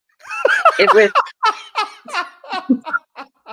he does. I mean, I'm not kidding. I mean, with all of the lies and crap I had to go through with, and and I hope he might be watching this. And I'm sorry, babe, but he knows it's true. I've told him this like 50,000 times. But he did a lot of things that were kind of devious, scandalous, and considering I was in a relationship with him for like a monogamous, serious relationship, he did a lot of dick moves to me. I don't consider him a narcissist. I do just consider him maybe just a horny guy that liked a lot of attention from women. And there's a such thing as a love addict. There really is. There's sex addiction and there's love addiction. And love addiction is just where you're a man and you like to kind of feel that comfort of being loved and cared for by women. And I think he's a love addict. Have to deal with him because we have a child together. So that's another reason when people say these things about you, and I have to look at it from a woman's perspective. And yeah, women have to deal with a lot of shit, but at the same time, we do know how to think for ourselves, and solidifying this idea that we're incapable of thinking and we are powerless, and the man dictates everything that we do. I think that is setting the women's rights movement behind by about 40 years. Because these days we're supposed to be about female empowerment and being intelligent. And a lot of the messaging I see in this community is the exact opposite, where we're not empowered. We're not powerful. We are perpetual victims that don't know our ass from a hole in the ground. And I'm sorry, I don't agree with that ideology. There you go. There you go. Fingy's back up. Welcome as a channel member. Philosophy says you two are really funny together. I can't believe we've never done a chat together before. Yeah, it never, maybe it was awkward because we both were sort of like, oh my God, do we really like, I mean, I know when we made our truce in LA, I'm like, oh, things are cool. But yeah, we've never really had to talk with each other. And so it is interesting. Yeah. It's interesting getting in the mind of Aaron, the destroyer, Aaron the destroyer, or Aaron the barbarian. Isn't that like a Conan the barbarian? Oh my God, I love it. Farrell Shell, Marisa is a queen. Philosophy, yes, let's get some unity back and a reality check to the cult groupies who are attacking and watching y'all like reality TV. This is a real movement that has destroyed people's lives, not entertainment. Oh yeah. And Aaron, and I'm not here to be like, oh, you're like an angel, and you've said this yourself. I mean, you've done things that are probably hurtful and bad and wrong, but it's like, okay, you openly admit it and you say that. So what do people expect? I mean, are we supposed to flagellate ourselves and whip ourselves a million times and ask for forgiveness and beat ourselves up? You know what I mean? It's like when I screw up, I admit it, and I think you have, and you obviously have a conscience. I think that about you. I can tell that it bothers you when people are upset with you, and if you know that you've hurt someone, I could tell that it hurts you. I know it does. You've made that obvious. So yeah, for sure. I think when the switch flips for me is like, it's kind of what I referenced earlier. I am fiercely loyal and protective and defensive of my friends.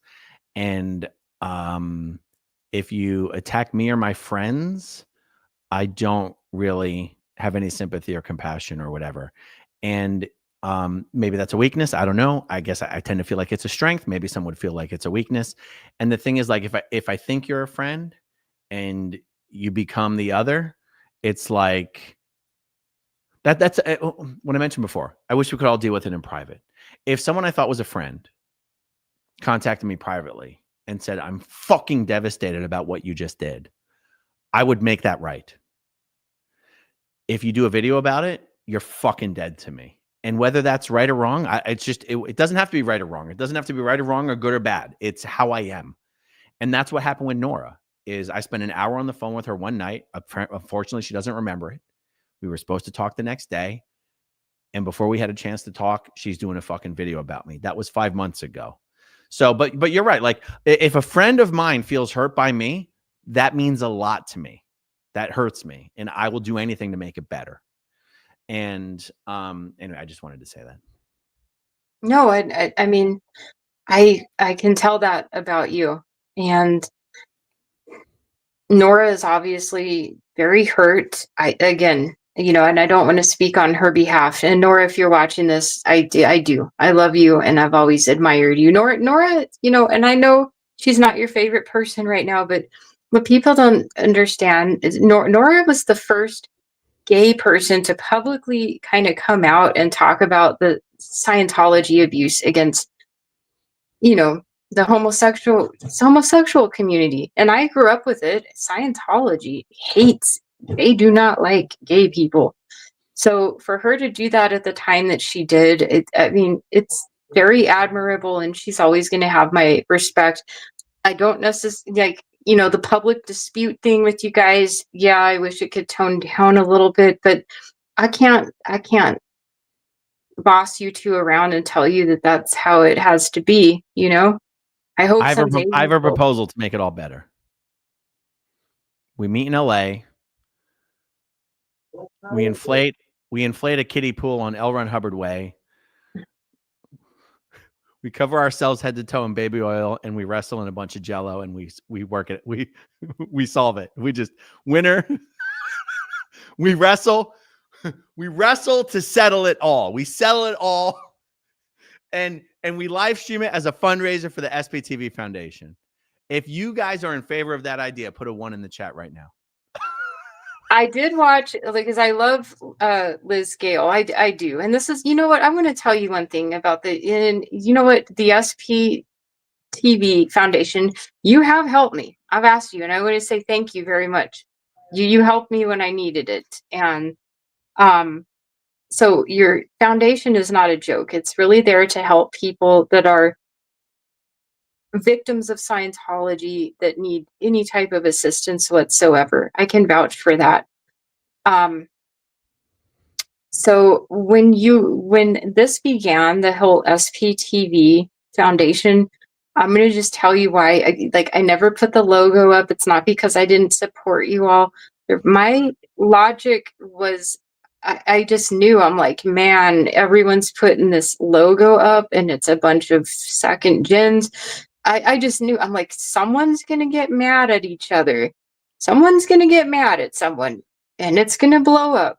And honestly, Aaron, I didn't think it was going to be you, but I really just knew, I'm like, someone's going to get mad. And because everyone has this logo, then they're going to have to be like, oh, I have to pledge allegiance to either the SPTV thing or this. And I just didn't want to get involved. I just did not want to be put in that predicament of having to choose sides when, like I said, I consider all of you my friends. Because, and I'm not trying to be like, oh my God, I didn't have any Scientology friends, but I really didn't. And in all of your friendships are very valuable to me. But if I made a video saying why I think SPTV is not a good idea, you would have been pissed off at me for one. Oh, hell yeah. You would have been like, what the fuck? Of course. So I'm like, I knew Marisa was a bitch. I knew the whole time. Like, I'm just keeping my mouth shut, and, you know, eventually someone's going to get mad at each other, and there's going to be this divide. It sucks though, because I like, wow, if I could have said this openly, but I mean, I know how the politics go around this stuff. It's true. It's true. It's I just figured I'm gonna just take the path of the, you know, least resistance. And I know, and I know a lot of you have a lot of background history together. Again, like you and Nora, it stems back decades. I don't know. That's why I don't get involved in it. I can't dictate to either of you how to handle each other. But I do like both of you, and I admire both of you and what you've contributed to the anti-Scientology movement. And I feel like I should be able to say that without being vilified and being looked at as like, you're taking Aaron's side. But there's equally a lot of people that are going to say, you're taking Nora's side. So either way, I'm fucked. Yeah. Like, I mean, I'm the screwed. truth is, if I'm speaking from a place of, calmness and not just anger, I would, I think I've said, I'll never make up with Nora. I'll never make up with Nora. What I'm not going to do is bend the knee and genuflect and be forced to apologize to all sectors of society that Nora feels I owe apologies to, like she tried to get Mitch Brisker to do. Like, if Nora just wants to squash it and talk again, like, I'm happy to do that. I'm happy to do that. But when Nora says, I won't talk to him in private because I don't trust him, I'll only talk to him in public and on my channel. It's like, well, you might as well just say we're never going to talk again, because that's the last fucking thing I'm ever going to do. Is like, Nora wants it to be a public crucifixion. And it's like, Nora, I don't owe you anything. I need nothing from you. I've got no reason to come and beg for your forgiveness. But if you want to meet in the middle, the truth is it shouldn't be done in public. It should just be done in private. And so I guess what I'm saying is, if I'm just being calm and rational, of course I want a world where me and Nora just talk in private. And even if we scream at each other, it's in private. And we squash it so that we can get back to focusing on what really matters, which is, educating the world that Scientology is a family destroying human trafficking cult, because that's what I'm here for. I know a lot of the community I don't even mean to insult anybody here. A lot of viewers want drama because drama sells, and not just on YouTube, not just in this community, but on TV, the Real Housewives bullshit. Like, come on, we're all human. We like to watch the train wreck, but I'm not here to be part of a train wreck. Do you know what I mean? And I don't want the members of this community to be part of a train wreck. And let's be honest, that's kind of what it's become in the last 12 fucking months. It's become a goddamn train wreck. And I would like to make up with Nora, but it's not going to happen in public. It's going to happen in private. And maybe after it happens in private, we can have a public conversation. That's okay. But that's the sequence it's going to happen in, and not the reverse.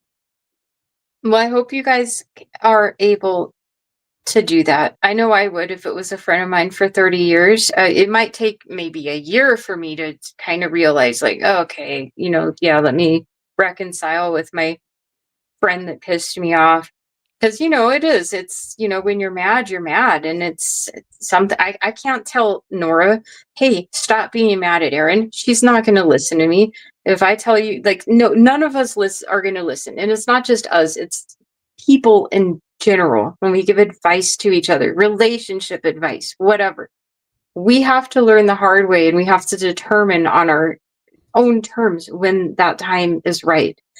So I hope she does that, because I think you and her, when you were collaborating and doing things together, it was, it was nice. And then when you had your blowout, it really did. It surprised me. It caught me off guard. Was not expecting that at all. Yeah. And I can't say who's right or wrong. I don't, in my mind, I don't think neither of you are wrong. You both probably have valid reasons to be mad at each other. I would like you both to get along someday, but I just, I would too. I mean, I would too. And aside from the personal reasons, which are probably the most important reasons, it's like, when several people have pointed out on their own channels that the only people celebrating right now are Scientology. And it's like, I would love to be able, because guys, it's been a hard year. It's been a hard year. I would love to be able to show Scientology, hey, do you see what we can do out here in the free world?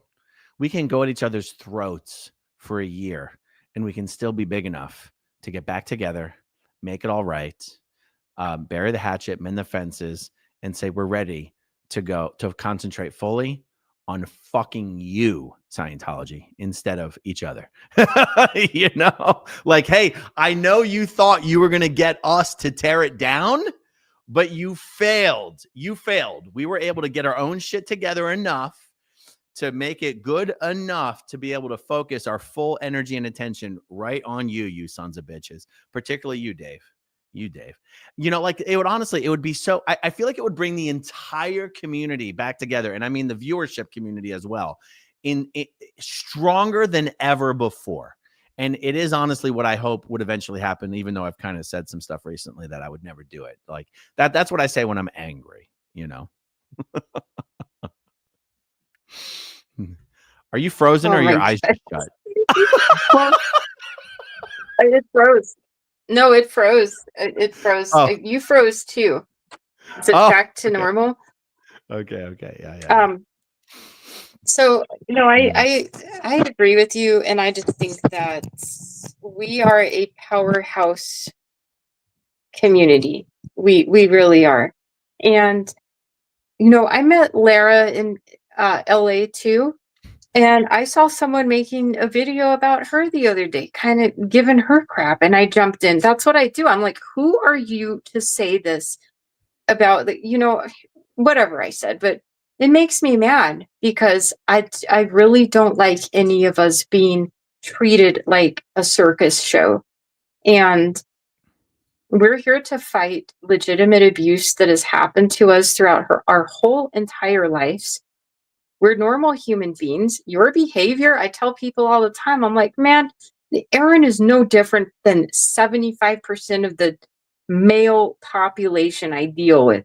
And like I was telling you about my ex, where I'm like, maybe I'm just desensitized to, whatever. But like, to me, I'm like, what you do is just, wow, okay. That's what a lot of men do. And I'm not being sexist by saying, I'm not being sexist by saying that either. No, I told you, like, I woke up one day and I had my. Been paid for this endorsement. Marisa has not been paid for this endorsement. I know. I'm going to tell you. I'm going to tell you guys a story, and I think I've told you this. Maybe I told you this story, but yeah, my ex, like one night, he took my cell phone because he was inebriated and he thought it was his, and he installed his Facebook Messenger app onto my phone, which I did not want or ask for. So I wasn't like snooping and being nosy. And I just wake up and there's like 10 chicks, 10. And he's telling all of them, like, yeah, you're so gorgeous. And I'm like, what a pig! That guy's a pig. Well, he is. He is one. But like so this is, as a woman, I had to like kind of make a decision of, am I going to get mad at him now and flip out on him, or am I going to read his messages for a month and figure, because I knew if I got mad at him, he's going to delete his app on my phone. So I'm like, man, I want to see what's going through this dude's head. Like, why is he messaging 10 women? And that's a lot. Marisa's working the long con here. Oh, it was hard. Can you imagine having to act happy with your so-called relationship partner and be like, oh yeah, everything's fine, babe. And they're trying to have sex with 10 women behind your back. So yeah, I had to do that for like a month. And then finally, after a month, when I got the idea of like, okay, this is how this guy is thinking in his weird mind, then I finally was like, hey man, you installed your Facebook Messenger on my phone and I've been seeing you're trying to cheat on me with 10 different women. And he I don't even remember his reaction. If he probably didn't even give one at all. But as soon as I said that, he deleted his app from my phone, which I knew. That's why I waited a month for him to tell him about it. Wait, did you message any of the women as him? No, because he's in the medical profession and most of the women were being respectful, and they were like, they just knew. They were like, hey, I work with you as a professional. And most, I would say 7 out of 10 of them wanted nothing to do with him, but there were 3 of them that were like, oh, okay. And just because of his position of what he does for a living. And it was really kind of interesting seeing how it all went down. But I don't look at him. Like I said, he's a great guy. We share a child together. I just think there's things that happened, and he has a different upbringing than me. and he has his own trauma and shit that he has to sort out. I just think he didn't experience a lot of love. He grew up in a pretty lonely existence, and you read about love addiction. I think he's a love addict. I really do. Not a sex addict. He's a love addict. And for those of you that don't believe me, look up love addiction. It's a thing. That's what I think he is. I don't think he's an evil monster or a narcissistic person. I mean, he's a little bit of a narcissist, but all in all, if I need help or I need something, he has a conscience. He understands when he does wrong. Although he does wrong like a lot of times, like it's very frequently, he's a good dude in the heart of the matter. I think that's a very generous and fair outlook on things. And Marisa was not paid for this segment, I promise you guys. No, I was, and any claims to the contrary are totally false in the work of OSA. No, it's not. But I want people to know, because this whole thing of like believe all women or believe all men, I can't get down with that, because if I believed all women, I would believe Jodi Arias. You know, Jodi Arias, that crazy chick that was a huge profile case. I don't know if you remember that. Jodi Arias, she's from like Arizona, and she murdered her boyfriend because she went crazy on him, but she was like very innocent looking. So like if I had the attitude of I'm going to believe all women, I would believe women like Amber Heard, Jodi Arias, every single woman on the planet. And then if I think, oh, I have to believe all men, then obviously I'm going to believe people like my ex. And so, no, I think it's just you have to have common sense and understand everything. And also, I think for anything that you're not personally involved in, there's one side, there's one story, there's the other story, and then there's the truth. And that's pretty much how it goes in every situation, you know? Yeah, exactly. Let's see. Alicia, Marisa, if the thumbnail photo of you that's banging is not on your dating site to meet some wild vatos, I'm going to be pissed. That's a beautiful picture of you, friend. Oh, thank you. I can't believe I love her. I love her so much.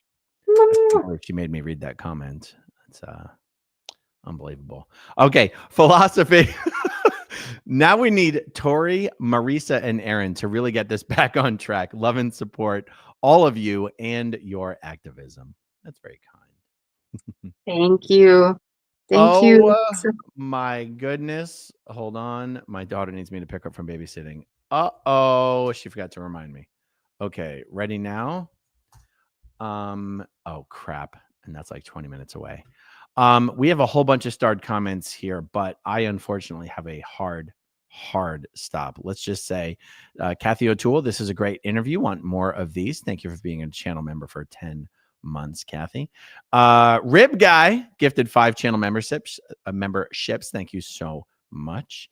Destiny Salazar, deconstructing is messy. Y'all need to give yourselves grace. Yes, I think that is a fair statement. Destiny Salazar, so thrilled for this conversation. This is what SPTV is all about. Yes. I think this has been an absolute blast. Have you enjoyed this? I enjoyed it. And you need to be like a televangelist. Why? Why? I don't know. You just know how to talk and do things that I'm like, man, I wish I knew how to do. I wish I knew how to do that. Well, I think you do a great job as well. And actually, let's not forget this. One last mention. This is Marisa's YouTube channel, Dianne Etex, one of the best in the biz. She's got some amazing impressions, folks. Amazing impressions. And you don't want to miss them. Yes. I'm going to have to do another Chris Shelton one soon. Oh, I didn't want to say that that's what you were doing, but you said it. You let the cat out of the bag. All right, everyone. Thank you so much for hanging out with us. Sorry I wasn't able to get to more comments, but I really do have to go pick up my daughter. So thank you all for joining us, and we'll talk to you soon. I love all of you, honestly. All of you second gens, all of you viewers that support us, everyone. I do. I love you and thank you for watching. Nighty night. Okay, if you want to see my rock and roll songs, click right on this guitar. And if you want to see a different one of my videos, oh, dancing for my love, then you could click right inside here. If you have subscribed or not, subscribe